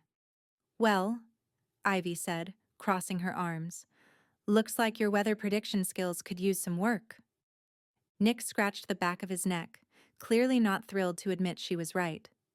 It's not that bad. We just need to wait it out for a bit. Ivy narrowed her eyes. Define a bit. As if on cue, her phone buzzed with a message from her mom asking where she was, and if she knew the roads were freezing over. She held it up for him to read. Nick sighed, rubbing a hand over his jaw. All right, so maybe I underestimated it. You think? Ivy snapped. Can you blame me? When was the last time we had ice or snow in December in Alabama? We've had Christmases where we were wearing shorts and t-shirts. Ivy fought the urge to grin and admit that he was right. She took a deep breath. Losing her temper wasn't going to help. What now? We stay put, Nick said with a shrug. Town hall is warm and there are snacks in the break room. We'll be fine. Let me make some phone calls and see how bad it really is. Fine. Ivy watched Nick walk away from her down the hallway. Her stomach flipped with an urge to follow him and she shook her head. No, it wasn't because she wanted to be close to him. It was only because it was creepy to be alone in the old town hall building when it was completely empty. She reached in her bag for her phone and pressed the button to call her mom. Ivy! Mom's tone was filled with relief. Where are you? At town hall. I was meeting with Nick, and we were in the storage room looking for decorations. We didn't hear everyone leaving. Her cheeks heated at the admission that she was in the back room with Nick. Oh, sweetie, are you all right? I don't think you should be on the road now. There are already cars stuck and multiple people have slid off the road in their vehicles. Oh. Ivy put her hand to her cheek. Nick says we should stay here. I agree, but it might last overnight. The ice isn't going to melt until the sun comes up. Ivy bit her lip. She wasn't thrilled with the idea of spending the night trapped in town hall, and she was even less thrilled about spending it with Nick Grayson. But the storm wasn't giving her much of a choice. She let out a sigh, pulling her coat tighter around her. Don't worry, Mom, I'll be fine. Nick went to look for some snacks. Okay, sweetheart, check in with me later. Ivy agreed and ended the call. Nick came around the corner at that moment. So, it sounds like I'm not the only one who misjudged this one. Even the weathermen are saying they missed it. It came on much faster than they anticipated. People are stranded everywhere. They're calling it Snowmageddon. Wow, Ivy said. I'm glad we're inside at least and not stuck on the side of the road. Me too. It's not ideal, but we're safe and warm. She nodded but wagged a finger at him. But if I have to sleep on one of those lumpy meeting room chairs, you're hearing about it. Nick chuckled, already heading toward the small kitchen attached to the meeting hall. You're not the only one who's stuck, Sinclair. Let's see what we're working with. The kitchen was about as basic as Ivy remembered. Mismatched cabinets, an old fridge humming louder than it probably should, and a half-empty coffee pot that had likely been sitting out since the morning. Nick rummaged through the cupboards, pulling out a sleeve of crackers, a box of cocoa mix, and a bag of pretzels. Next, he moved to the fridge. Looks like a couple of people left their lunch when they hurried out. Ivy wrinkled her nose. Or it's been there longer than you want to know. Gourmet dining at its finest, he said, tossing the items onto the counter. Ivy grabbed a mug from the shelf. If you expect me to survive this, there'd better be marshmallows for that cocoa. Nick made a show of looking around, then threw his hands up in the air triumphantly when he opened a drawer. Mini marshmallows, at your service. Maybe this won't be a total disaster, she muttered, though a small part of her appreciated the fact that Nick was taking their predicament in stride. They each fixed a mug of cocoa and settled at the long table in the meeting room, the snowstorm visible through the large front windows. The town square was eerily quiet, with snow piling up on the benches and lampposts. You know, Nick said after a few moments, this isn't the first time I've been part of an accidental lock-in. Ivy raised a brow. Oh? Do tell. Back in high school, Nick began, leaning back in his chair. A group of us got locked in the high school building. It was supposed to be a prank. We got in while the janitor was making his rounds. Then he left and locked the doors. Opening any of them from the inside would have set off the alarms. So instead of getting the police called to the school, we decided to wait it out. Spent the night playing cards by flashlight and telling ghost stories. Mrs. Bennet wasn't too happy when she found us in the morning, but we survived. Ivy smirked. Let me guess. You were the ringleader. Who? Me? Nick said with exaggerated innocence. I'd never lead anyone astray. Ivy rolled her eyes, but the memory painted a picture of a younger Nick, more carefree and less polished than the man sitting across from her. They weren't in the same circle of friends in high school. She wondered if she'd missed out on seeing a side of him she might have actually liked. The evening wore on, and despite her initial annoyance, Ivy found herself oddly comfortable in Nick's company. They dug out some old blankets from the storage room, stacking them on the chairs to make a makeshift lounge area. Not quite a five-star hotel, Nick said, adjusting the cushions behind his head. But it'll do. Ivy sat cross-legged. You know, this whole thing could have been avoided if someone had taken the weather more seriously. Nick shot her a look, one corner of his mouth lifting in a half-smile. You're never going to let me live this down, are you? Not a chance, Ivy said with a grin. For a moment, silence stretched between them, filled only by the faint howl of the wind outside. Can I ask you a question? Ivy looked at him and lifted one shoulder in a shrug. I guess. We've got time. Why'd you come back, Ivy? Nick asked suddenly, his tone softer than she'd expected. The question caught her off guard.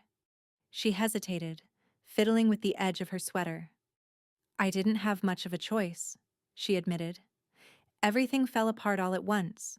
My relationship, my job. Coming back to Pine Haven wasn't exactly part of the plan. Nick nodded slowly. Sometimes the best things aren't planned. Ivy glanced at him, searching his face for any sign of sarcasm, but he looked sincere, his blue eyes steady and thoughtful. That's a nice sentiment, she said quietly, but I'm not sure it applies to me. What happened with your job? Ivy was relieved he asked about work instead of her ex. I made a mistake. It could have been fixed, but the client wasn't happy, and she's the kind of client that is used to getting her way. I was upset, but I understand that my boss didn't have a choice. Not if she wanted to keep one of the firm's largest accounts. Nick shook his head. That's not fair. Just because you have money shouldn't mean you can get someone fired for a little mistake. Ivy shrugged. It's the world that I worked in. Planning events of that scale is a big business, and when there's that much money on the line, there's no such thing as a little mistake. Maybe, but there's such a thing as real people with real lives. That's what I like about being part of a small town. Here it's not just a local business or a town event, it's people. And here we care about each other. So you're saying if I make a mistake for the festival, no one is going to run me out of town? Nick's eyes locked with hers and he shook his head ever so slightly. Not a chance. I think most people here would be happy if you decided to stay. Ivy's breath hitched at the sincere tone in his voice. She blinked rapidly but found no words to respond. I think maybe it's time we bury the hatchet of our rivalry from high school. What do you say? He reached out his hand to her. Ivy reached out to him and gripped his hand as they shook on it. She couldn't help but stare at their joined hands as her heart beat out a funny rhythm. As she looked up at Nick, she saw something in his eyes that she couldn't quite figure out. Was he offering to be friends? The idea was a shock to her system, and she involuntarily shivered. Nick released her hand with a look of concern. Are you cold? Here, let me get you another blanket. He stood and moved to the pile he had brought in. Lifting one up, he unfolded it and moved to her cot, where he placed it on her shoulders and tucked it around her. Thanks, she mumbled, as he moved back to his own cot.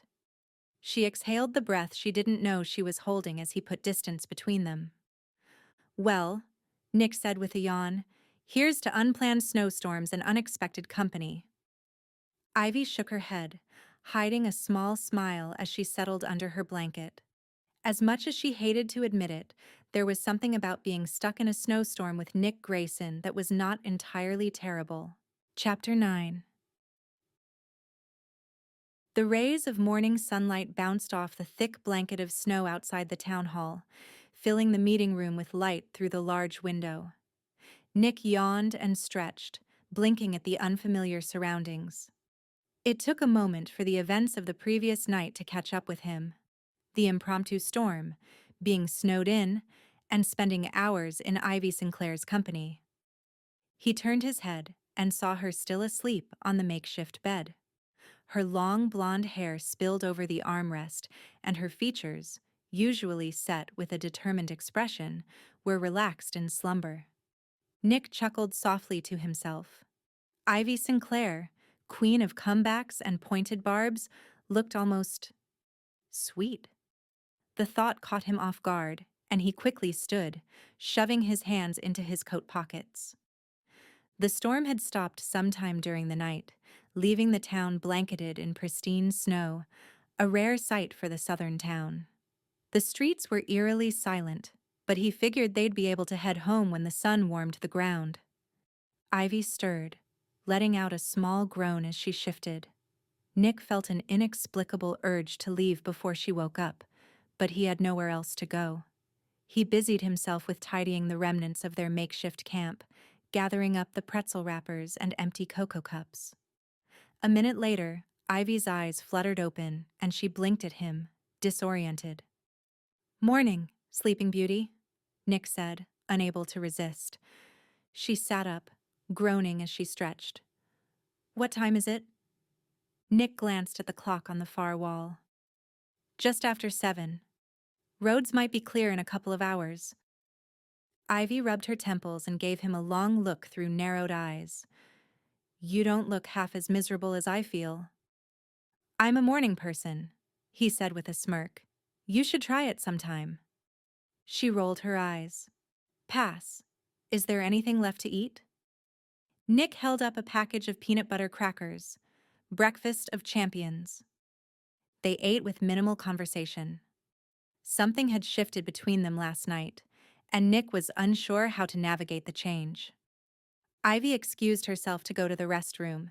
When she returned, she wrapped herself in a blanket and scrolled on her phone.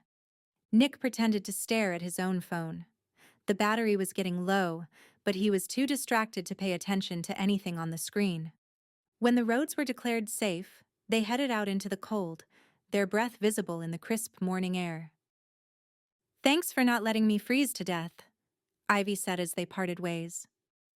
"Anytime," Nick replied, his tone casual, though he felt anything but. He watched as she walked to her car, brushing snow off the windshield. As Nick climbed into his truck, he found himself wondering what came next. When he arrived home, he quickly showered and dressed, then threw himself into work.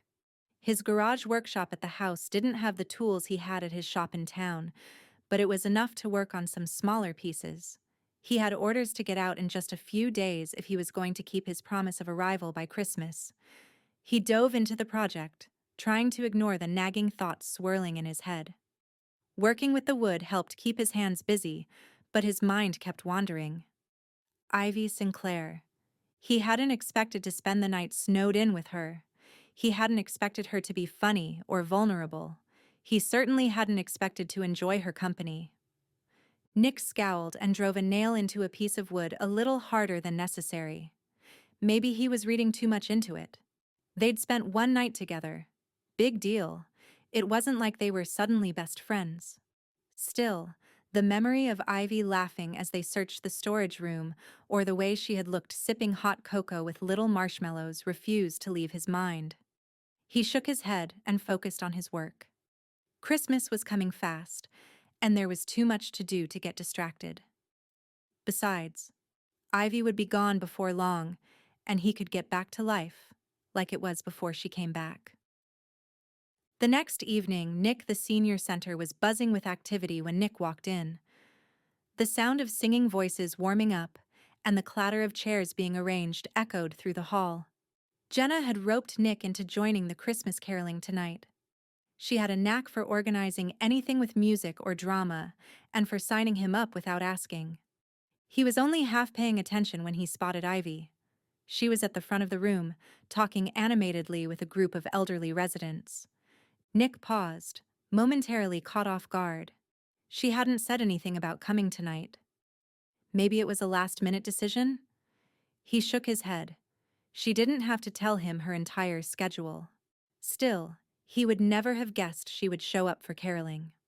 She was smiling warmly, listening intently as one of the seniors told her a story. The sharp edges he was so used to were gone, replaced by something softer and more approachable.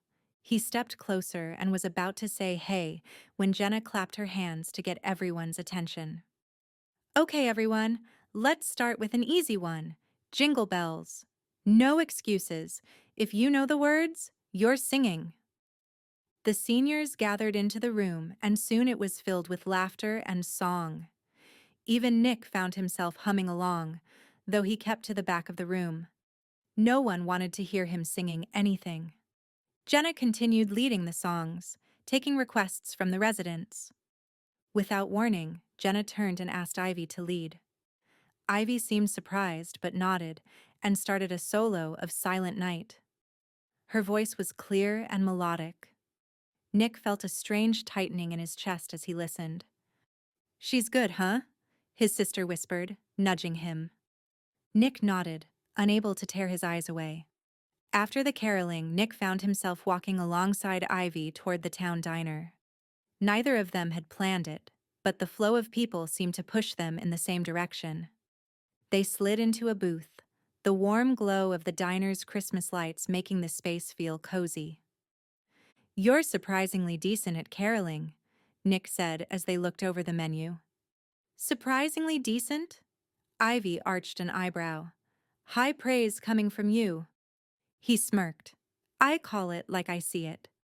They ordered burgers and fries, and by the time the food arrived, the tension between them had faded, replaced by easy conversation. "So, are you always bossy, or is it just around me?" Nick teased, popping a fry into his mouth. Ivy rolled her eyes. "I prefer to think of it as being assertive. Someone has to take charge when the situation calls for it." Nick laughed. "Fair enough. You seem different tonight. I guess I've just never seen this side of you before." "And what side is that?" she asked, leaning forward with mock curiosity. The one that's tolerable, he said, grinning. Ivy threw a fry at him, and they both laughed. After their meal, they stepped outside, walking toward their cars. You know, Nick finally said, I wasn't expecting you to be so good with the seniors. Ivy glanced at him, a hint of vulnerability in her expression. I wasn't either, but it felt good, like I was part of something again. Nick nodded, understanding more than he let on. Pine Haven is the perfect place to be part of something. I think if you let yourself, you might find that you fit right in. At least I think you do. She smiled faintly. Thanks, Nick. That means a lot. They reached the parking lot, and Ivy hesitated before turning to him. Good night, she said softly. Good night, Ivy. As she walked away, Nick stood for a moment, watching her until she disappeared around the corner, surprised that he already wished for the moment he would see her again. Chapter 10. Nick couldn't walk fast enough the morning of the setup day. At the town green, he tugged his coat around himself as he made his way to the edge of the area where the festival's decorations and supplies were spread out in organized chaos. Garlands, twinkling lights, folding tables, and crates of ornaments sat waiting to transform the lawn into a magical Christmas festival. Nick set down his thermos of coffee and looked around for his co-planner. It didn't take long to find Ivy, clipboard in hand and already immersed in her work. She stood near a pile of boxed ornaments, her pencil tapping rhythmically against her lip as she studied her notes. Are you always this early, or do you just live here now? Nick called out. Ivy turned, startled for only a moment before her face broke into a grin. I could ask you the same thing, but if you must know, I couldn't sleep. Too much to plan.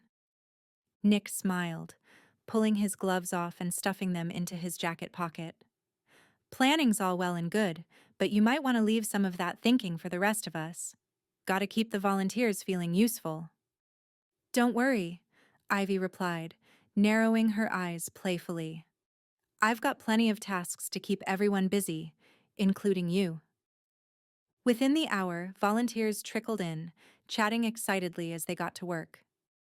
Townspeople from all walks of life, from couples and families with children to teenagers on winter break to retired couples looking for purpose, pitched in to help. Nick found himself working alongside Ivy more often than not, helping her arrange tables and string lights around anything that would stand still. He stood on a ladder, carefully looping a string of lights around a high beam, while Ivy called out directions from below. A little more to the left, she said, squinting up at him. No, too far. Back to the right. Perfect. Right there. Nick groaned but adjusted the lights as instructed. You know, you're not as bad at this as I thought, Ivy teased, hands on her hips. Nick raised an eyebrow. I'll take that as a compliment coming from the queen of perfectionism. I prefer queen of efficiency, she shot back, a grin tugging at her lips. As they worked, Nick couldn't help but notice how easily Ivy coordinated the volunteers. Whether it was assigning tasks or troubleshooting minor hiccups, her energy was contagious. Even Mrs. Longfellow, who was infamous for her insistence on doing things her own way, seemed content to follow Ivy's lead. I'll admit, Nick said as they adjusted a centerpiece, you've got a knack for getting people on board. Even Mrs. Leach hasn't fussed once today. Ivy laughed. Years of wrangling clients and vendors, I guess. It's all about making people feel like their ideas matter. Nick nodded, genuinely impressed. That's a skill I could use more of. By mid-afternoon, the festival setup was starting to take shape. Volunteers wandered in and out, bringing supplies or checking on progress. It was exactly what he loved about this town, how everyone jumped in to help. As Nick helped steady the ladder while Ivy hung a wreath, a familiar voice called out. Well, don't you two look cozy? Said Mrs. Calloway, the town florist, a sly smile playing on her face. Ivy glanced down, startled. while Nick rolled his eyes. Good to see you too, Mrs. Calloway. Are you here to help or play matchmaker? A little of both, she replied, unfazed. But don't think we haven't noticed how well you two work together. It's almost like you planned it that way. Ivy quickly climbed down, her cheeks tinged pink. We're just trying to pull off a great festival, she said, brushing imaginary dust off her jeans. Mrs. Calloway winked. Uh-huh. Well, you two keep at it. Looks like the festival might have more sparkling than the twinkle lights this year. After she left, Ivy shot Nick an exasperated look. Do people really think we're some kind of couple? Nick chuckled. Small town life. People love a good story, even if they have to make one up. That's all it would be, right? A story about him and Ivy together could only be make-believe. As volunteers dispersed, they left Nick and Ivy to finish organizing the last few details. What do you say we take a break? Nick suggested. There's only so much hanging of things a guy can take in one day. Ivy hesitated, then nodded. All right, but only because I'm starving. They walked across the street to Chapters and Crumbs, the town's bakery and bookstore. The scent of cinnamon and freshly baked bread filled the air as they found a small table by the window. Nick ordered hot cocoa for them both, along with candy cane cookies. Wow, you're really embracing the whole Christmas spirit thing, Ivy said. Nick shrugged. It's hard not to when you've lived here your whole life. Pine Haven does Christmas right. Ivy nodded, her expression softening. I forgot how much I missed it. The lights, the decorations, the whole mood of the town. It's like the whole town comes alive this time of year. We just have to find a way to bottle that up into an event that brings people in to celebrate.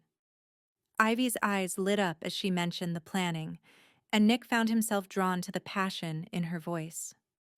You really love this kind of work, don't you? He asked. Ivy hesitated, then nodded. I do. There's something about bringing people together, creating moments they'll remember. She glanced out the window, her voice quieter. It's why I got into event planning in the first place. Nick watched her for a moment, noting the vulnerability beneath her words. You're good at it, Ivy. You've already made a difference here. She smiled, a touch of gratitude in her eyes. Thanks, Nick. But I owe a lot of it to you. I know how to plan details and set up a great event, but you helped me see the heart of this festival. It's not just another Christmas festival. It's Pine Haven, and it's home. Nick felt his heart skip a beat as she said the word. He had always felt that way about Pine Haven, but the look on her face said she was starting to feel it too. I'm glad you think so. He cleared his throat, wanting to say more, unable to find the words. Instead, he shifted back into work mode. You did a great job today. Everything is really coming together. Ivy looked up, her expression soft. We did a good job today. I couldn't have done it without you. Nick stared at her. Something about her had shifted his perspective, and for the first time since she had come back to town, he wondered if the connection he felt to the woman across from him could be more than just make-believe. Chapter 11. The afternoon sun streamed through the large windows of the temporary office space Ivy had claimed at Town Hall. Papers were spread across the desk in front of her, checklists, vendor contracts, and a half-sketched table placement chart for the dance event. She had just leaned back in her chair to stretch when her phone buzzed on the desk. The caller ID made her freeze. Heather Larkin. Ivy hadn't spoken to her former coworker since the fallout from the big event, the one that left Ivy without a job. She bit her lip wondering if she should answer. Letting it go to voicemail would be easier, but her curiosity got the better of her. Heather. Hi, Ivy said, trying to sound upbeat. Ivy, it's so good to hear your voice, Heather replied warmly. I know it's been a while, but I have some news that I think you'll be interested in. Ivy's stomach tightened. They wouldn't be offering her job back, would they? No. They had been pretty clear that they wanted to sever ties with her. But what if they did want to hire her? Did she even want to go back to her old job? There's an opening at Riverside Events, Heather continued, not waiting for Ivy to respond. They're looking for a senior planner, and I thought of you immediately. The position is in Charlotte. Great pay, prestigious clients, and a chance to get back into the game. Charlotte. It wasn't as overwhelming as New York or Chicago, but it was still a world away from Pine Haven. Ivy tried to sound gracious. That's really kind of you, Heather. I appreciate you thinking of me. Well, you were always one of the best, Heather said. She let out an audible sigh. I'm really sorry about how things ended with you here. I didn't agree with Cindy's decision, but she's the boss.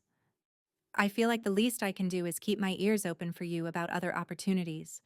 If you're interested, let me know. I can put in a good word with the hiring team. Thanks, Heather. I really appreciate that. A small glimmer of hope started to grow. Maybe everyone at the firm didn't think she was a complete failure after the incident. If she had a good reference from Heather, that could go a long way to landing another position. I'll think about it, Ivy promised, her voice steadier than her emotions. When the call ended, she stared out the window at the streets of Pine Haven. Her chest tightened. Her hometown had been the last thing she wanted, but it had been exactly what she needed to heal. But was it where she belonged? A knock at the door startled her. Hey, Nick said, stepping in without waiting for an invitation. You look deep in thought. Should I come back later, or do you need saving? Ivy blinked and let out a small laugh. Saving might be nice. What's up? Nick leaned casually against the doorframe, his plaid shirt rolled to his elbows. He must have come from his shop, and Ivy immediately wondered what he had been working on. I thought I might find you here. I came to see if you'd like to come to a little Christmas gathering tonight at my parents' place. Ivy arched a brow. You're inviting me to your family's Christmas? Not our official Christmas celebration, just a fun evening. Nick shrugged, but there was a glimmer of amusement in his eyes. It's low-key, just my parents, siblings, and some gingerbread houses. Thought you might like a break from spreadsheets and seating charts. Ivy hesitated. Spending an evening with Nick's family felt personal, maybe even risky, but she didn't want to seem rude, and a part of her was curious about seeing Nick outside their usual professional setting. Okay, she said finally, but only if there's gingerbread involved. Nick grinned. Plenty of gingerbread. And you should prepare yourself that I will win. He narrowed his eyes. Who said it's a competition? She pointed back and forth between them. When it comes to the two of us, it's always a competition. Nick laughed and nodded. I won't argue with you there, 6 o'clock sharp. With that, he turned and left the room, leaving Ivy with a smile on her face. Precisely at 5 minutes to 6 o'clock, she pulled into the driveway. The Grayson farmhouse glowed like a postcard, with warm light spilling from the windows and a giant wreath on the front door. When Ivy parked her car and stepped out, she could hear the faint sound of Christmas music mixed with laughter. Nick opened the door before she reached it. Welcome to the madness, he said, holding the door wide. Hi, Ivy said with a laugh. Thanks. The sounds of Christmas music played from inside, mixing with the sounds of voices. If you're used to quiet, this won't be that. That's all right. She stopped short of admitting that the quiet was getting lonely. With just Mom and her at home, there were times the silence was deafening. And that was nothing compared to what it had been like at her apartment in Nashville. If she wasn't working, she could go hours without speaking a word to anyone. Ivy, we're so happy you could join us, Mrs. Grayson said, wiping her hands on an apron. Nick's told us all about the festival planning. It sounds like you've whipped him into shape. Ivy laughed. I'm not sure about that, but we've accomplished a lot together. Well, he seems less stressed to have someone sharing the workload, Mrs. Grayson said. Ivy tilted her head as she glanced at Nick. He avoided eye contact as he stacked candy and graham crackers on the counter. But she caught a glimpse of a tiny grin. "I'm happy I've been able to help out." "The soup is ready," Mrs. Grayson called out. "Come and eat." In a matter of seconds, the family converged in the kitchen. Mr. Grayson and Jenna made their way in and greeted Ivy as they filled their bowls with soup. "Come on." Jenna waved a hand to draw Ivy over. "Better get it while it's hot, and before it's gone." She narrowed her eyes and gave Nick a hard stare. He held up his hands as if surrendering. "Hey, it was only that one time." It made a lasting impression. "Hunger will do that to you." Nick rolled his eyes.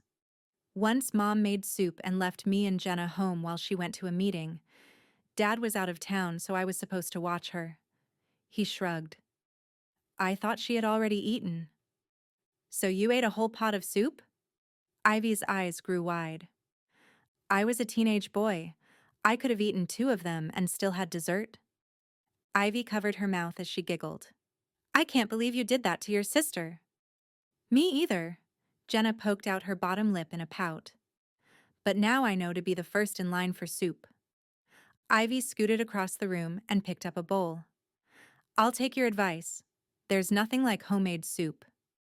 "Mom's is the best," Nick said. "Oh, I don't know about that. It's just a simple soup. But I do love to make it for my family, especially on a cold night like this. We can warm up with soup and enjoy the gingerbread house candy for dessert."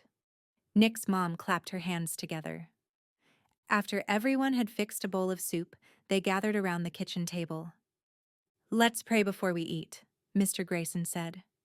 Ivy took a quick peek at everyone closing their eyes and bowing their heads before she joined in. "Dear Heavenly Father, thank you for this food you've blessed us with, and my sweet wife, who prepared it for us. Be with us tonight, and help us to have a good time together.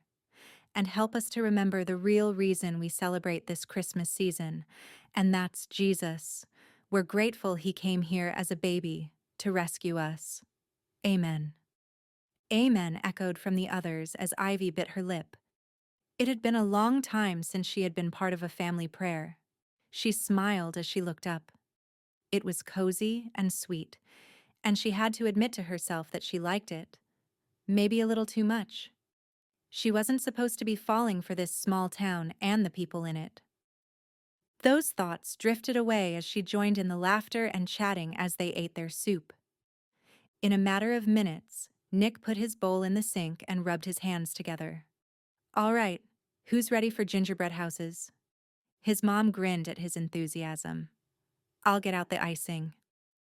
Ivy was swept up in the moment as Jenna brought her a plate with a stack of graham crackers, and Mrs. Grayson handed her a tube of white icing. Nick settled in on the stool next to her, and they began crafting their houses. "Now, this isn't just any gingerbread house. You can go as elaborate as you want. Build a scene, an event, or a town. Sky's the limit," Nick said. Ivy swept her hand through the room. "I think the counter is the limit." "True." Nick winked at her. "Whatever your imagination can dream up. And since you're an event planner, I'm expecting big things." "Rumor has it you're an event planner yourself," Ivy said. "Nah. I'm just a guy who likes Christmas that the town trusts enough to put up some decorations. I'm big enough to admit when I'm wrong, and I was wrong about the festival. We needed some new life breathed into it. You were the person to do that. Without you, I would have been putting up the same decorations as last year and calling it good." Ivy sat frozen in her seat. "Really? What?" Nick stopped stacking graham crackers on his plate and looked at her. She shook her head. "Nothing. That's just a big change from when we first met to plan." "I never expected to hear you say that." He held her gaze as he spoke, and for a moment, Ivy forgot anyone else was in the room. "I'm sorry about that. I care about the festival a lot, and Christmas in Pine Haven is a big deal to me. I was afraid to change it, and maybe I was a little prideful and didn't want anyone to step in and take my place." but it's not about me. You've done a great job, and I'm grateful." Ivy sat staring back at him. She opened her mouth, but no words would come. Nick smiled at her. "But that doesn't apply to tonight, which is good because I'm going to have the best gingerbread village you've ever seen." "It might be good, but it won't be quite as good as mine," Ivy challenged him. They both smiled as they set to work. Jenna and Nick's parents joined them, and they fell into comfortable camaraderie as they passed candy and decorations to each other. Ivy found herself relaxing as she debated a color pattern for her M&Ms. She had decided to make a design with a row of shops down a small town street, and without meaning to, she had created a very colorful replica of Pine Haven's Main Street. Pressing her lips together, she stared at the design. Was she that stuck on the town now? Memories of her childhood and high school years ran through her mind, and she could picture so many of them in that part of town. Why had she always been so desperate to get away from such a wonderful place? Nick's deep laughter echoed through the room as he pretended to knock his sister's gingerbread house over.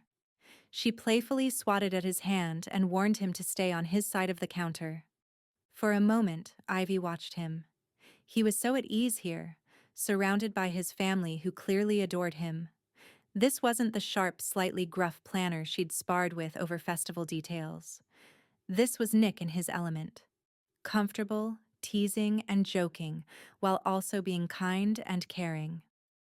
When they finished their creations, Ivy took pictures of each of them and sent them to friends to ask for their votes without telling whose was whose. Nick helped his mom clean up the remaining candy and wipe icing off the counter.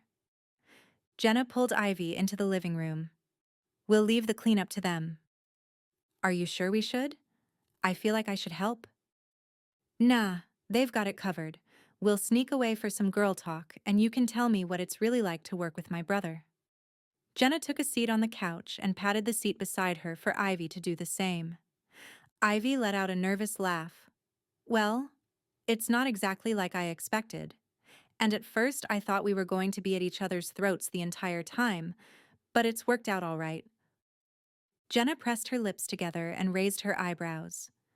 "So you seem to be getting along pretty well now?" "I guess so." Ivy bit her lip. "You know," Jenna sat up and leaned toward Ivy, keeping her voice low. "Nick had a crush on you in high school." Ivy blinked as her heart picked up pace. "What?" "Oh yeah," Jenna said, grinning. "He used to talk about you all the time. Ivy Sinclair said this. Ivy Sinclair aced that test. Ivy won that debate. It was a whole thing. He'll deny it, of course, but it's true." Ivy shook her head. "No, he couldn't stand me in high school. We competed in everything." Jenna lifted one shoulder in a shrug. "Maybe so, but sometimes the person you compete with is also the person you think about all the time." Ivy's cheeks burned as she looked toward the kitchen where she could see Nick working with his mom. Had he really thought about her that way? And if he had, what did that mean now? She had seen him as her competitor then too, and it was true that she had thought about him often. He kept her on her toes. He was often the one pushing her to do her best, even if it was just to beat him. If she was honest with herself, she would admit that many times when she was successful at her job, she would wonder what Nick Grayson would think of her now. She pushed the thought away as Nick and his parents made their way into the living room. Maybe they weren't competitors anymore. Maybe they were even friends, but that was all it would be. When it was time to leave, Nick walked Ivy out to her car. The night was clear, the stars bright against the cold sky. "Thanks for coming," Nick said, his hands tucked into his pockets. "It was nice having you here." "Your family is wonderful," Ivy said sincerely. Nick smiled. "They're all right, I guess," he teased. He shivered and crossed his arms. "It's cold. I won't keep you out here. Thanks for inviting me. Good night, Nick." She climbed in her car and waved. As she drove away, her thoughts were a jumble of memories, questions, and possibilities. For the first time, Pine Haven felt less like a temporary refuge and more like something she wasn't ready to leave behind. Chapter 12. Nick adjusted the ladder against the gazebo's side, testing its stability before stepping up. "You sure you trust me with this?" he teased, glancing over his shoulder at Ivy, who stood nearby with a wreath in her hands. "Not in the slightest," she quipped, her lips curling into a grin. "But since I can't climb in these heels, you're all I've got." He smirked, taking the wreath from her. "High praise, Sinclair. High praise." The late-night chill wrapped around them, their breaths visible in the soft glow of the twinkling lights strung across the town square. The Christmas dance in the town square was starting soon, and Ivy had arrived with one final decoration. Nick stood on the ladder as he secured the wreath. He paused for a moment, looking down at Ivy. Her cheeks were flushed from the cold, her hair falling loose from her knit cap. She was squinting up at him, her hands on her hips, and for a fleeting second, he forgot what he was supposed to be doing. "Are you just going to stand there, or—" she called up, raising an eyebrow. Nick chuckled, shaking off the distraction. "Patience, Sinclair. Art takes time." As he climbed back down, he asked, "What do you think?" "Looks good," Ivy said, holding her hand up for a high five. Nick responded, and their hands connected, and without thinking, he gripped her hand in his. The spark that had been quietly building between them all week flared, sudden and undeniable. Nick didn't pull away immediately, and neither did she. "So," Ivy said, clearing her throat as she slowly pulled her hand away. "I think we're good to go?" "Yeah." His voice sounded rougher than he intended. "Now the only thing to do is wait for the people to show up." They parted ways and walked around the event space. Nick kept glancing at Ivy, double-checking details and talking with vendors and the setup crew. The time flew by, and before he knew it, it seemed that the whole town arrived in the square. The DJ played festive Christmas music, and couples made their way to the area lit by twinkling lights to dance. Nick smiled as he saw a group of young kids make their way to the dance floor when an upbeat version of a song about their favorite Mr. Grinch began to play. They jumped and swayed to the beat as they sang along at the top of their lungs. Nick laughed and happened to glance across the way and see Ivy doing the same thing. She shook her head as they shared the moment. Nick crossed the space to her. "It looks like we have a success on our hands. You might have to make this an annual tradition." He shrugged. "I think I can live with that." He carefully considered his next words and took a deep breath. "On one condition." Ivy tilted her head and gave him a sideways glance. "What's that?" He held out his hand to her. "Dance with me?" Ivy's mouth fell slightly open, but she snapped it closed and nodded. "Sure, why not? We're celebrating after all." She placed her hand in his, and his heart felt like it lit up like the twinkling lights. He led her toward the crowd of people moving to the music, holding tight to Ivy's hand and suddenly wishing that he never had to let go. She turned to face him and stepped close, placing her other hand on his shoulder. A melodic version of White Christmas played in the background as Nick locked eyes with Ivy. "This is so much more than I could have ever imagined," he said. Ivy nodded, and he wondered if she knew he meant more than just the dance and the festival. "Ivy," he started, not sure where he would end up if he let the words flow. Still he continued. "These last few weeks, it's been unexpected." She laughed. "Tell me about it. This was the last place I expected to be this year.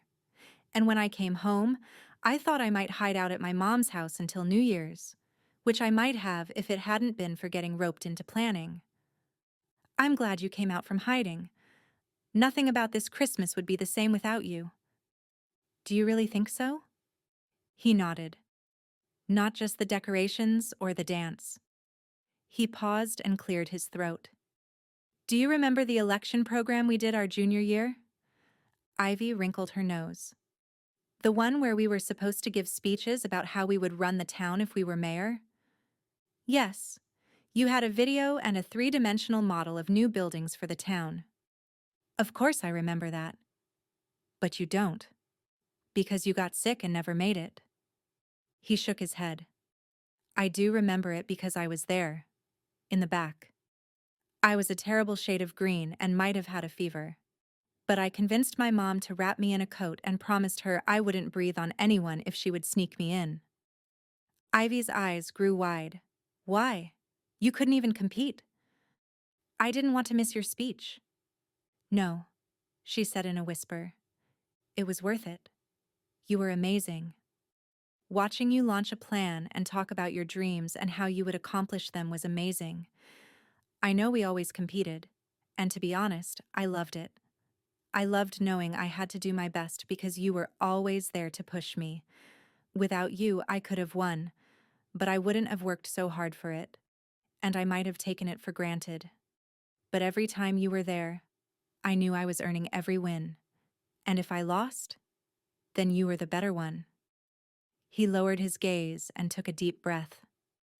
You've done the same thing now, not just with the festival, although it really is the best one yet. You made me think about new ideas and pushed me to try new things. But you challenged me because you were the one brave enough to go outside of Pine Haven. Really? Yes.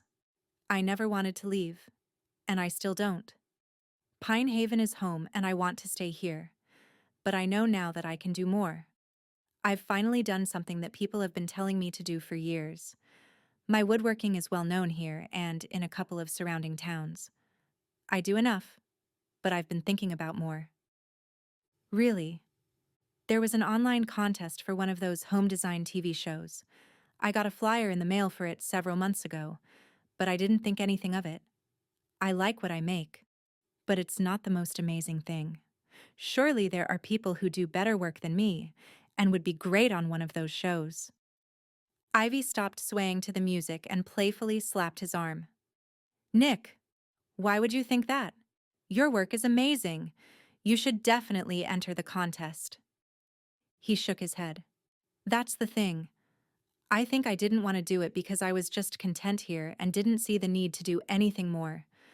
But now you're here, and you pushed me to think bigger again. Not that I'm competing with you.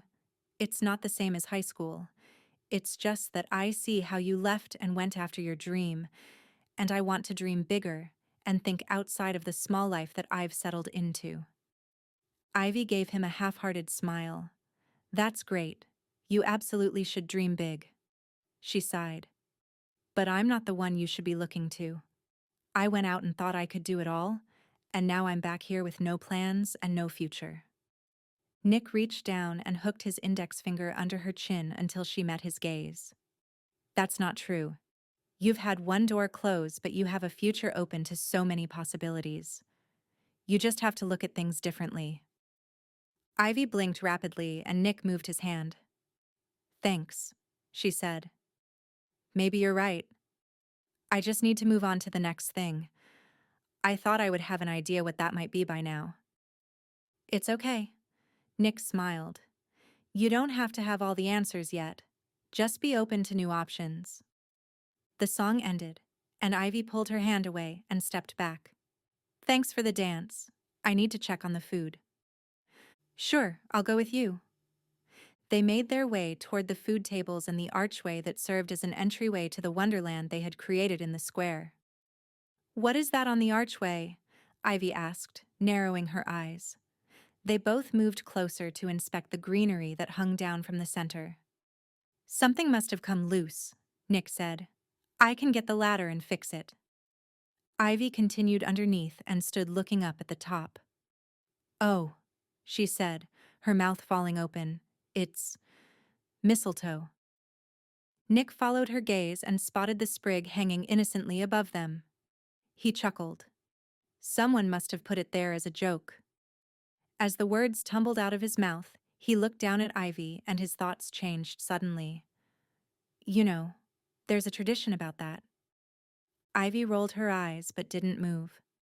I know. When you stand under it, Her voice trailed off as she looked into his eyes. I mean, it's kind of a Christmas rule. Nick finished for her, stepping closer. He wasn't sure why he moved in. Maybe it was the way her breath hitched, or how her eyes searched his face as if daring him to do something. Or maybe he was just tired of pretending that he didn't feel something every time they were near each other. Without letting himself overthink it, he closed the distance between them. Their lips met softly, tentatively, as if testing the waters of a fragile moment. Nick felt her lean into him slightly, her hands brushing against his coat. For a moment, everything faded. The cold, the quiet, the weeks of banter and unspoken tension. It was just them. Ivy's heart pounded a funny rhythm as their lips met. The warmth of Nick's lips was both unexpected and familiar, stirring something in Ivy that she hadn't allowed herself to feel in a long time. But as the kiss deepened, reality slammed back into her like a door she hadn't meant to open. She pulled back abruptly, her pulse racing. I can't, she stammered, stepping away. Nick blinked, his face a mix of confusion and understanding. Ivy? I'm sorry, she interrupted, her voice tight. I shouldn't have. We shouldn't have. Nick held up his hands, taking a step back to give her space. It's okay, I get it. I didn't mean to push. She nodded, but her heart felt like it might shatter into pieces. She wasn't supposed to want this. Not here, not in this town, and not with Nick Grayson. I should check on the DJ. Okay. She barely heard Nick answer as she hurried away. She turned and hurried away. Her chest tightened and her emotions were a tangled mess. What was she feeling for Nick? When she was with him, she felt happy, but her heart still tugged to get out of this town and on with her life. If she let herself give in to those feelings, she might never leave again. Her fingers brushed against her lips as she thought about the kiss. It had been perfect. Too perfect. Really, that was the problem. Nick was the problem. She couldn't deny that he was different, steadier, kinder, and completely unexpected. He'd reminded her of things that she had been missing: joy, challenge, and a sense of belonging. And that terrified her. As the night went on, Ivy knew she couldn't avoid Nick for long. She had meant what she said, that she didn't know what was next for her. But she didn't plan for it to be Pine Haven. She'd have to figure out what she really wanted. For Christmas, and for her future. Chapter 13. The ringtone broke the silence in Ivy's childhood bedroom. She glanced at the screen, spotting a number with a Charlotte, North Carolina area code. Her heart beat out a funny rhythm. Late the night before, she had decided to submit her application and portfolio to the job Heather had recommended. Surely they weren't calling already. Her fingers trembled as she pushed the button and tried to sound confident as she answered. Hello, this is Ivy Sinclair. Miss Sinclair, this is Jacqueline Evans. I'm calling from Riverside Events. Oh yes, hi. I got your portfolio this morning. This is a little unusual, but I was expecting your application since I got a call from Heather over the weekend. We were friends in college and she spoke very highly of you. Thank you. Your portfolio is impressive, and I'd like to schedule a time for an official interview.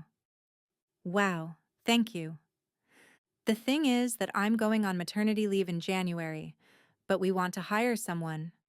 I know it's a crazy time of year with Christmas, but to be honest, none of the other applicants have the experience and skill level that you do. And with a recommendation from Heather, I'm sure we would get along well. So if you're up for it, we could schedule a video conference interview in the next few days. I'm sorry, it's probably not very professional, but I need to wrap things up before the end of the year. So I'll just tell you that as long as there are no snags, the job is yours if you want it. Really? Ivy's mouth dropped open. Yes.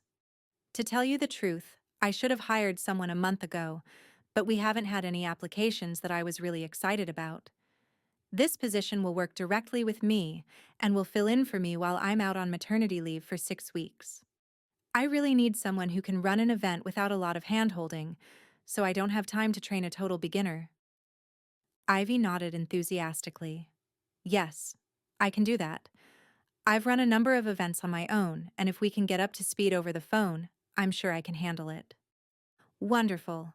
We need to have a meeting with my assistant and the director of the firm. Would tomorrow at 1 work for you? Ivy didn't even think about the time. Absolutely. Perfect. I'll send you an email with the login details. I'm sorry all of this is so rushed. I'm sure you will have a number of things to get in order. We can be flexible with your in-person start date.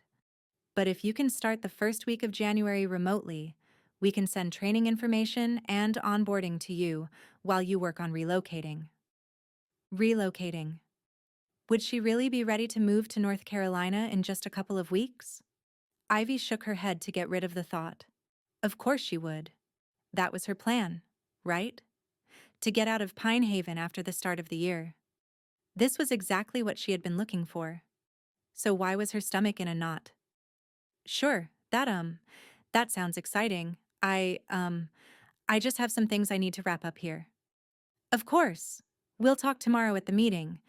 Then you can take the weekend to think about it and let me know by Monday. Great, she said, forcing herself to smile. Wonderful. We'll talk tomorrow then. I'm looking forward to it. As she hung up, Ivy stared at the phone in her hand, the offer weighing on her. This was everything she'd worked for, wasn't it? A fresh start doing exactly what she wanted to do. So why couldn't she ignore the pang of uncertainty? Grabbing her phone again, she dialed Laurel. She didn't bother with pleasantries. I got a job offer, she blurted as soon as her friend picked up. Wow, that's great, right? Laurel's voice was bright, but Ivy could sense the question behind her words. They want me to start in January. And? It's in North Carolina. Oh, okay. Well, isn't that what you wanted? To move again? Ivy groaned. I don't know. Why not? Because I've just started to like it here, okay? Pine Haven, it feels like home again. And then there's Nick. Her voice trailed off. Ah, Nick, Laurel said knowingly. It's not just him, Ivy protested, even though she didn't sound convinced. It's everything. The town. The sense of community. I didn't realize how much I missed it until I came back.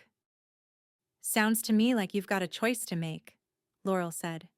You need to figure out what really makes you happy, not what looks good on paper. Ivy sighed, slumping back against the pillows on her bed. I hate when you're right. Pray about it, Laurel added gently. I'm sure you'll make the right decision. A cry sounded in the background and Laurel gasped. I'm sorry, I've got to go. I'll text you later. Ivy dropped her phone on the bed and stood up. She needed to get out of this room and get some air. Her head was spinning with all the thoughts swirling. She grabbed a blanket and wrapped it around herself before she stepped out onto the porch. She sat on the rocking chair that had been there since she was a little girl and rocked back and forth. Her thoughts echoed the back and forth motion. The job offer was everything she'd dreamed of, but the thought of leaving Pine Haven made her stomach twist in knots. And then there was Nick. This was exactly why she had walked away after he kissed her. She wasn't supposed to be thinking about him and worrying about putting distance between them. She was supposed to be glad to get out of here and get on with her life. But what if her life was here?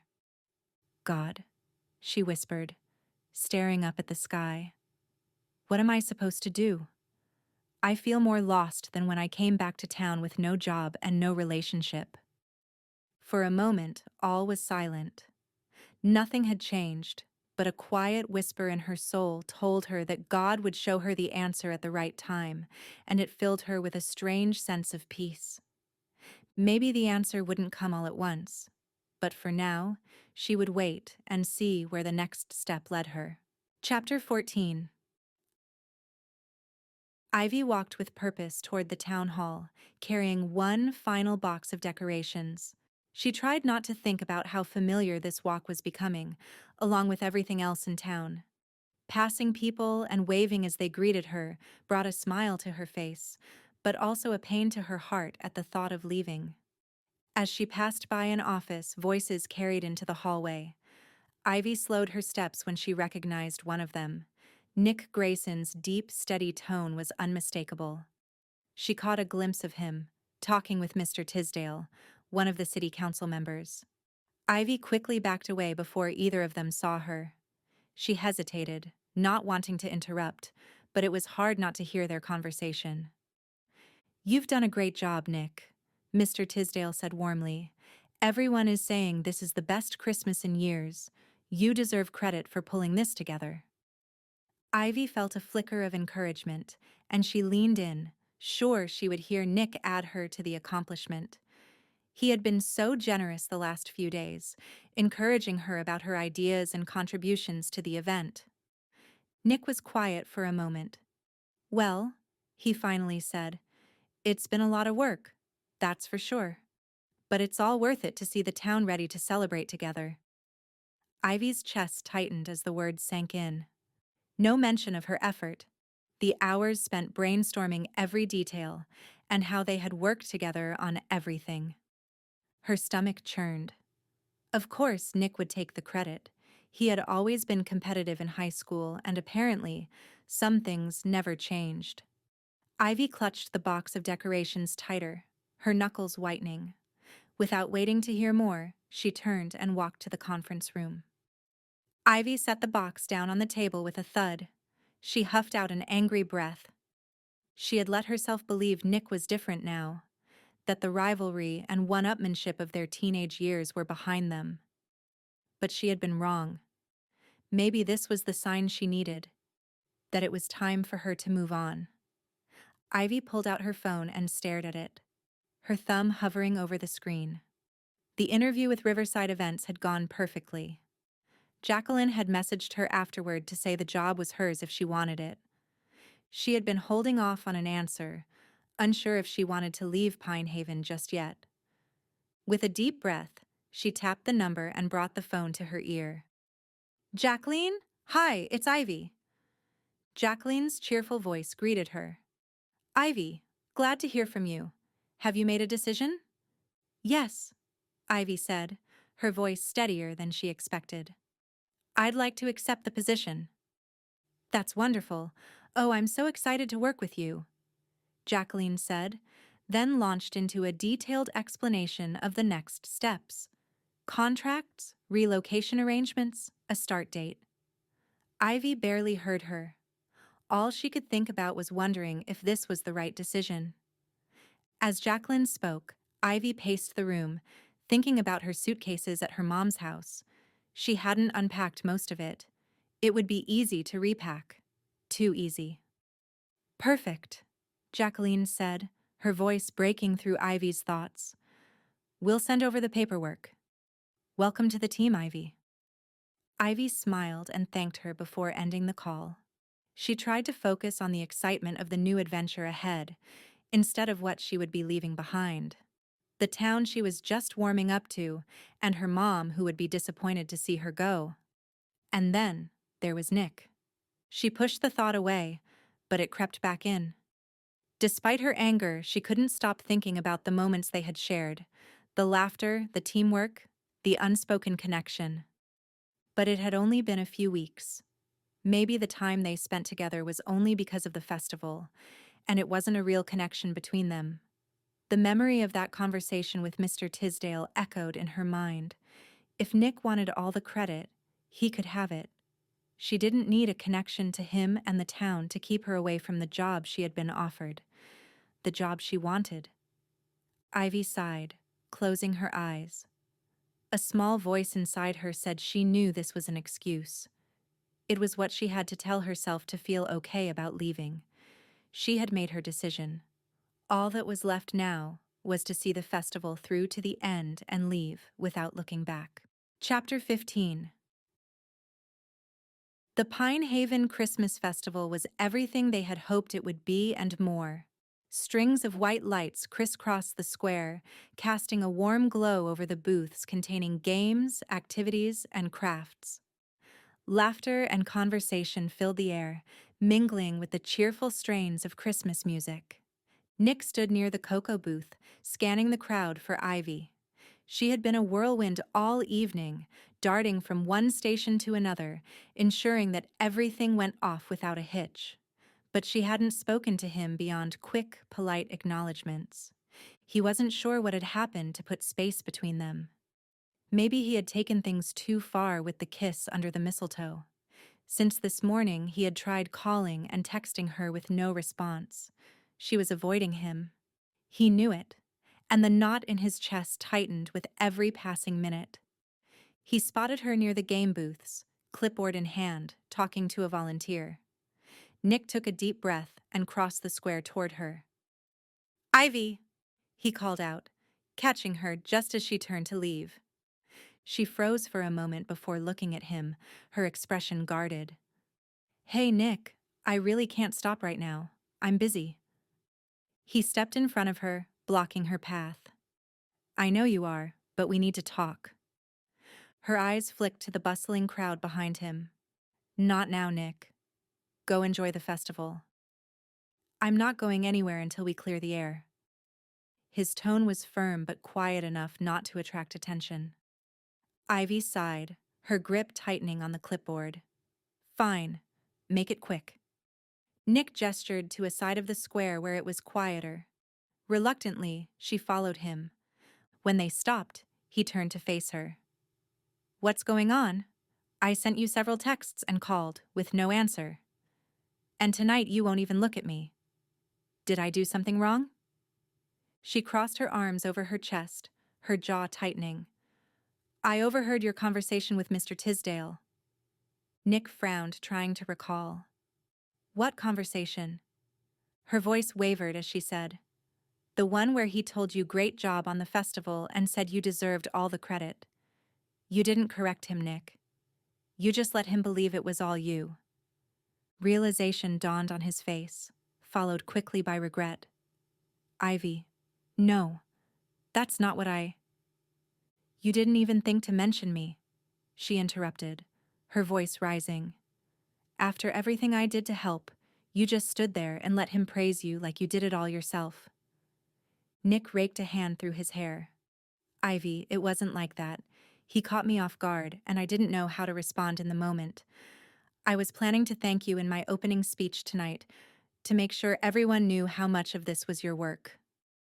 She looked away, blinking rapidly. "It doesn't matter. I should have known better than to think you'd changed." The words hit him like a punch to the gut. "That's not fair, Ivy.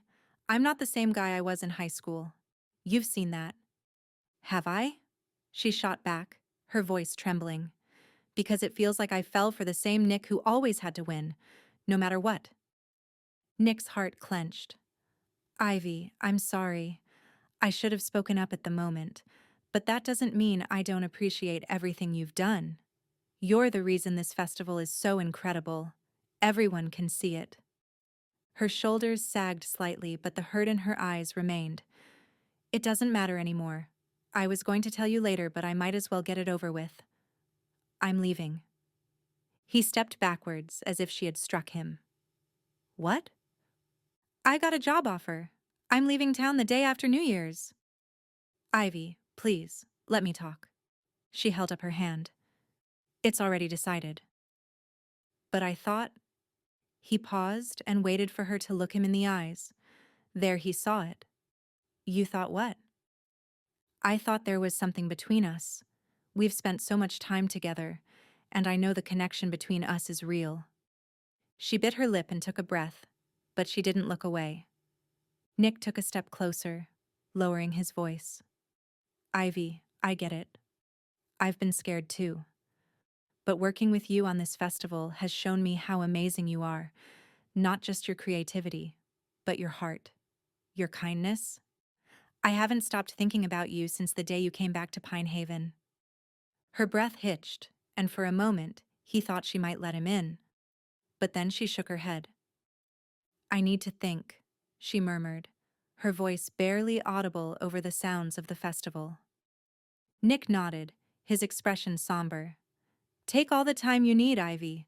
I'll be here when you're ready. He stepped back, giving her space but hating to let her slip away. She wiped at her eyes. I have to go. He watched her turn to go and felt like a part of his heart went with her. There was nothing to do now but hope she would change her mind. Nick sighed. For so many years he had competed with Ivy in every way. Now he didn't want to win anymore. He only wanted a chance to be with her. Chapter 16. The aroma of freshly baked gingerbread cookies filled the air as Ivy pushed open the door to her mom's kitchen. Warmth enveloped her, both from the cheerful glow of the oven and the sight of her mom bustling about with a tea towel slung over her shoulder. Ivy, sweetheart, you're just in time, her mom greeted, pulling a tray of cookies from the oven. These need a taste tester. I think you've made enough of those cookies over the years that they're perfected by now, Ivy replied. She couldn't help but smile as her mom handed her a steaming mug of tea. You're not leaving without a cookie, Mom insisted, placing a plate of freshly iced gingerbread men on the table. She furrowed her brow in concern. And maybe a chat. You look like you have something on your mind. Ivy hesitated. How could she tell her that she was leaving town again? Mom had her heart set on keeping Ivy in Pine Haven. She sat down at the table, wrapping her hands around the warm mug. You've got that mom radar thing, don't you? Ivy chuckled. Comes with the territory, Mom replied with a knowing smile. What's on your mind? Ivy sighed, staring at the gingerbread man in her hand as if it held the answers. It's just everything? The festival, Nick, this job offer? I feel like I'm being pulled in 100 directions, and I don't know what's right anymore. Mom settled into the chair across from her, folding her hands. Start from the beginning. What's this about a job offer? Ivy explained, recounting the phone call and the offer in North Carolina. She watched Mom's shoulders drop when she mentioned the location. It's everything I thought I wanted, Mom. It's what I've worked so hard for, and something I thought I might not find after losing my job. But now, I'm not sure. I have to admit that I've loved being back here, but what if staying means I'm settling? Her mom leaned back, her expression thoughtful. Let me ask you something, Ivy. When's the last time you felt truly happy? Not just accomplished or proud of yourself, but joyful. Ivy blinked, caught off guard. I don't know. Maybe when I first got that job in Nashville and I was on my own for the first time? Mom raised an eyebrow. And how have you felt since you've been back in Pine Haven? The question hung in the air. Ivy thought about the late-night decorating sessions with Nick, the laughter she shared with Laurel, the satisfaction of seeing the festival come together piece by piece. She thought about how the townspeople's enthusiasm had made her feel part of something bigger. Her mom didn't wait for her to answer. I've watched you, Ivy. You're lighter here. Your eyes sparkle when you talk about the festival. And don't even get me started on how you light up when Nick Grayson is mentioned. Ivy groaned, covering her face. Mom, no. Oh yes, Mom said with a chuckle. You've been spending a lot of time with that young man. It's work, Ivy protested weakly. And he drives me crazy half the time. Mom's smile softened. Maybe, but he also makes you laugh, doesn't he? And he challenges you. He always has. When you were in school, you would complain so much about Nick Grayson being frustrating and how he was going to be your biggest competition. But I think you secretly liked it. That's funny. He said the same thing. Really? Ivy nodded. He said I pushed him to be better. Mom reached out and patted her hand. I think you both did that for each other. And you did again here with the festival. You both brought your idea to the table, challenging each other to make it the best. I've seen you enjoy that. More than that, I see the way you're coming alive again, Ivy. Ivy set down her mug, staring at the table. I don't know if it's enough. What if I stay, and it doesn't work out? What if I regret it? Mom squeezed her hand. What if you go and you miss out on something wonderful? Life isn't about guarantees, sweetheart. It's about choosing what makes your heart full, even if it's scary. Ivy felt a lump rise in her throat, her mom's words cutting straight to her heart. I've always been so focused on achieving, on proving myself, Ivy admitted. But now I don't know what I'm trying to prove, or to whom. Mom gave her a soft smile. Maybe it's time to stop proving and start living. You're allowed to change your dreams, Ivy, and you're allowed to take risks for happiness. The lump in Ivy's throat grew, but she nodded, tears prickling at the corners of her eyes. Thanks, Mom. I don't know what I'd do without you. You'd figure it out, but I'm always here when you need a little push. They finished their tea and cookies in companionable silence, the weight on Ivy's chest feeling a little lighter. Later that night, as she stepped out onto the porch and into the crisp evening air, Ivy looked up at the twinkling Christmas lights strung across the neighborhood. The town seemed to hum with life and promise. She wasn't sure of her decision yet, but for the first time in days, she felt a glimmer of clarity. Maybe her mom was right. Maybe it was time to think about what she really wanted, and maybe that was someone who had been right in front of her all along. Chapter 17. Nick walked toward the gazebo where only the day before the square had been filled with people, at what everyone was calling the best festival they had ever had. Now it was quiet, with the games, tables, and booths gone. The Christmas decorations remained, with the twinkling lights casting a glow over the space as townspeople milled around, walking to their designations in town. Nick climbed the steps of the gazebo and walked to the other side. As he leaned his elbows on the railing and stared out over Main Street, he sighed. He should be celebrating the success of the events. He should be thrilled with how well everything had turned out, and excited about Christmas being just a few days away. Instead, all he felt was disappointment. No matter how successful it had been, he was sitting here alone, missing the only person he wanted to celebrate with. He heard footsteps behind him and turned. His eyes grew wide in surprise. "Ivy?" he practically shouted.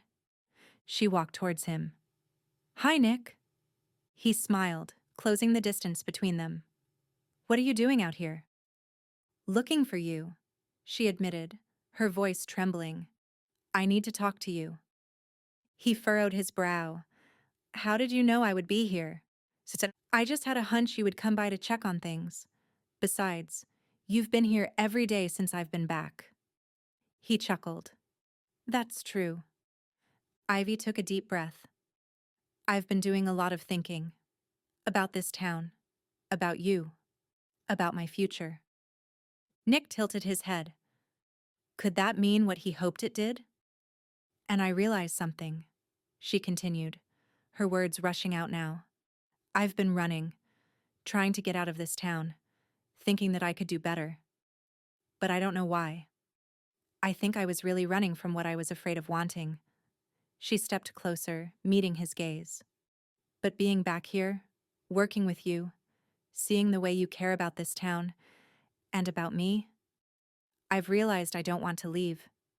This town is wonderful, and if I'm looking for a dream, I want to find it here with the community I've always known and people I care about."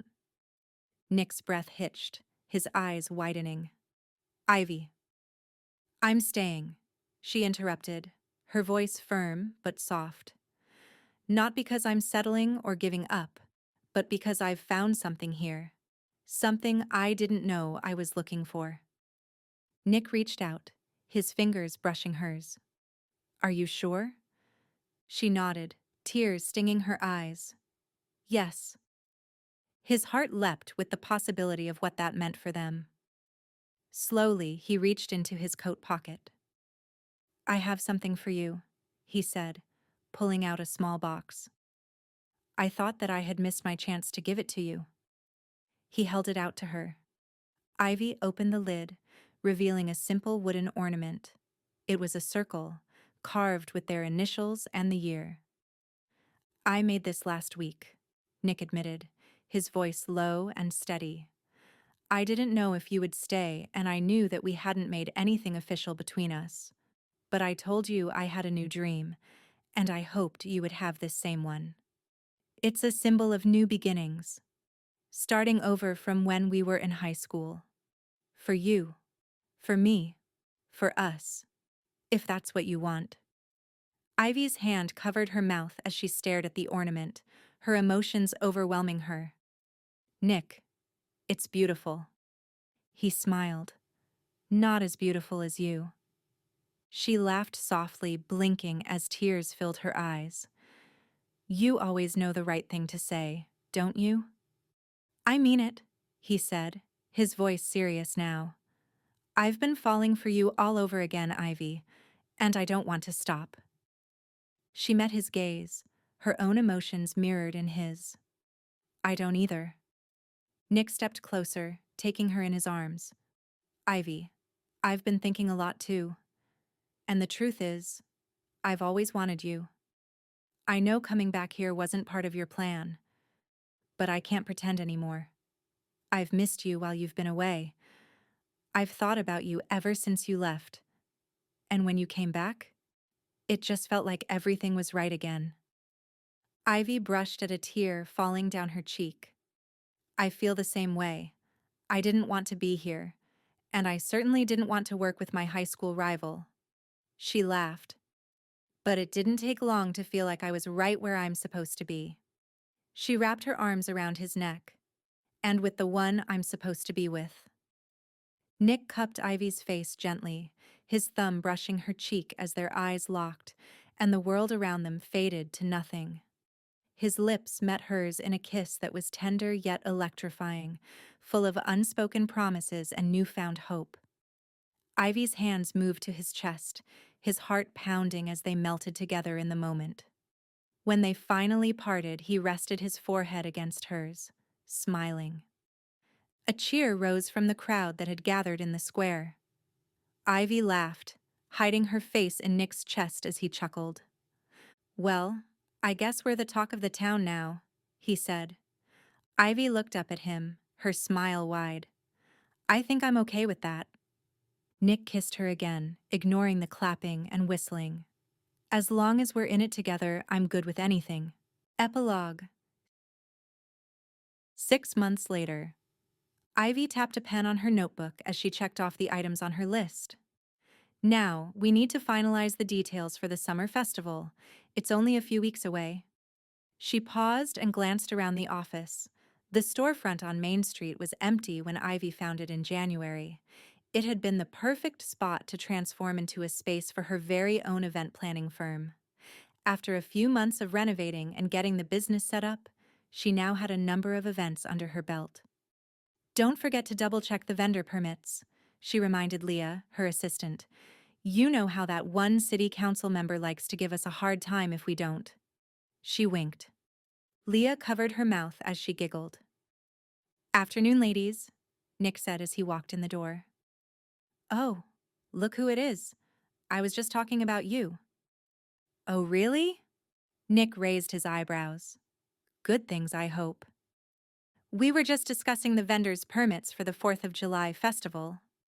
Oh yes, be sure those are in place. Absolutely, Leah said, standing and leaving the room. Now then, here's what I came for. Nick placed a brown paper bag on Ivy's desk. Lunch delivery, he announced. Ivy smiled at him. You're my hero. Don't I know it? He teased, winking at her. Chicken salad from the Cotton Blossom. My favorite. You're my favorite, he said, leaning over to kiss her. Nick, she called after him. He turned, raising an eyebrow. Thank you. For everything. His expression softened. What do you mean? Ivy extended her hands, indicating the room. I couldn't have done any of this without you. It's been a lot of work getting my name out there without the backing of a large firm like I'm used to. But this is everything I've ever wanted to do. Planning events is a career, but getting to do it in my hometown where I'm part of the community is a dream. Nick smiled as he moved around the desk and took her in his arms. I'm glad you feel that way. Do you have time to go for a walk with me? Sure, she said, gazing into his eyes. I can sneak away for a few minutes. Together they walked out of the office, and Nick took Ivy's hand and led her down the sidewalk. So, could you have imagined at Christmas that this was where you would be now? Ivy shook her head. Not at all. It's better than anything I could have planned.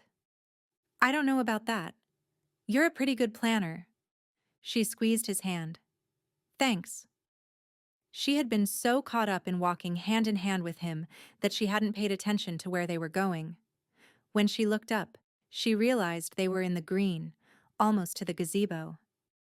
Just think. It all started here, Nick said, leading her up the steps and turning to face her. I still can't believe how much my life has changed, Ivy said. Nick stepped closer, putting his arms around her waist. Believe it. You belong here. She smiled, resting her head on his shoulder. I do, don't I? Absolutely. I'm glad you stayed, Nick said softly. Ivy looked up at him, her eyes shining. So am I. Ivy, we've known each other our whole lives. Our relationship started out rocky, but even in high school, when we competed over everything, I admired you. You've always pushed me to be my best. Now that we're together, you still challenge me. Every day, you make me want to be the best that I can be. You've challenged me in my business and my desire to help the town. You even convinced me to run for the city council spot. That wasn't hard to do. That job was made for you. And we were made to be together. We complement each other in every way. He paused and took a deep breath, stepping back and taking one hand in his. And that's what I want every day for the rest of my life. He knelt down on one knee as he reached into his pocket and pulled out a small box. Ivy gasped, and her hand flew to her mouth as Nick opened the box, revealing a diamond ring. Ivy, I love you. I want to spend the rest of my life with you. Challenging each other, growing together, and loving each other every day. Will you marry me? Ivy blinked back tears and nodded. Yes, yes, I will. Nick slipped the ring on her finger, then stood and took her face in his hands as he kissed her. Ivy wrapped her arms around his neck as she returned his kiss. When they broke apart, Ivy giggled and pulled her hand up to inspect the ring. Now, I hope you'll take on the job of planning the biggest event in our lives. Ivy kissed him again. We'll be co-planners, she promised. We do our best work together. I agree, Nick said. He pulled her close and wrapped her in an embrace as if he never planned to let her go. Ivy's heart swelled with joy as he lifted her in the air and spun in a circle, giving her a full view of the town of Pine Haven. Everything she had ever wanted was right here. This was home. And with Nick by her side, she knew it always would be. Ready for more Christmas in Pine Haven? Don't miss Jenna and Matt's story in Falling Again at Christmas. Jenna Grayson has always been the girl with a plan. But directing the church Christmas pageant? That was never on her to-do list. When a string of mishaps threatens to derail the beloved tradition, she's suddenly in over her head.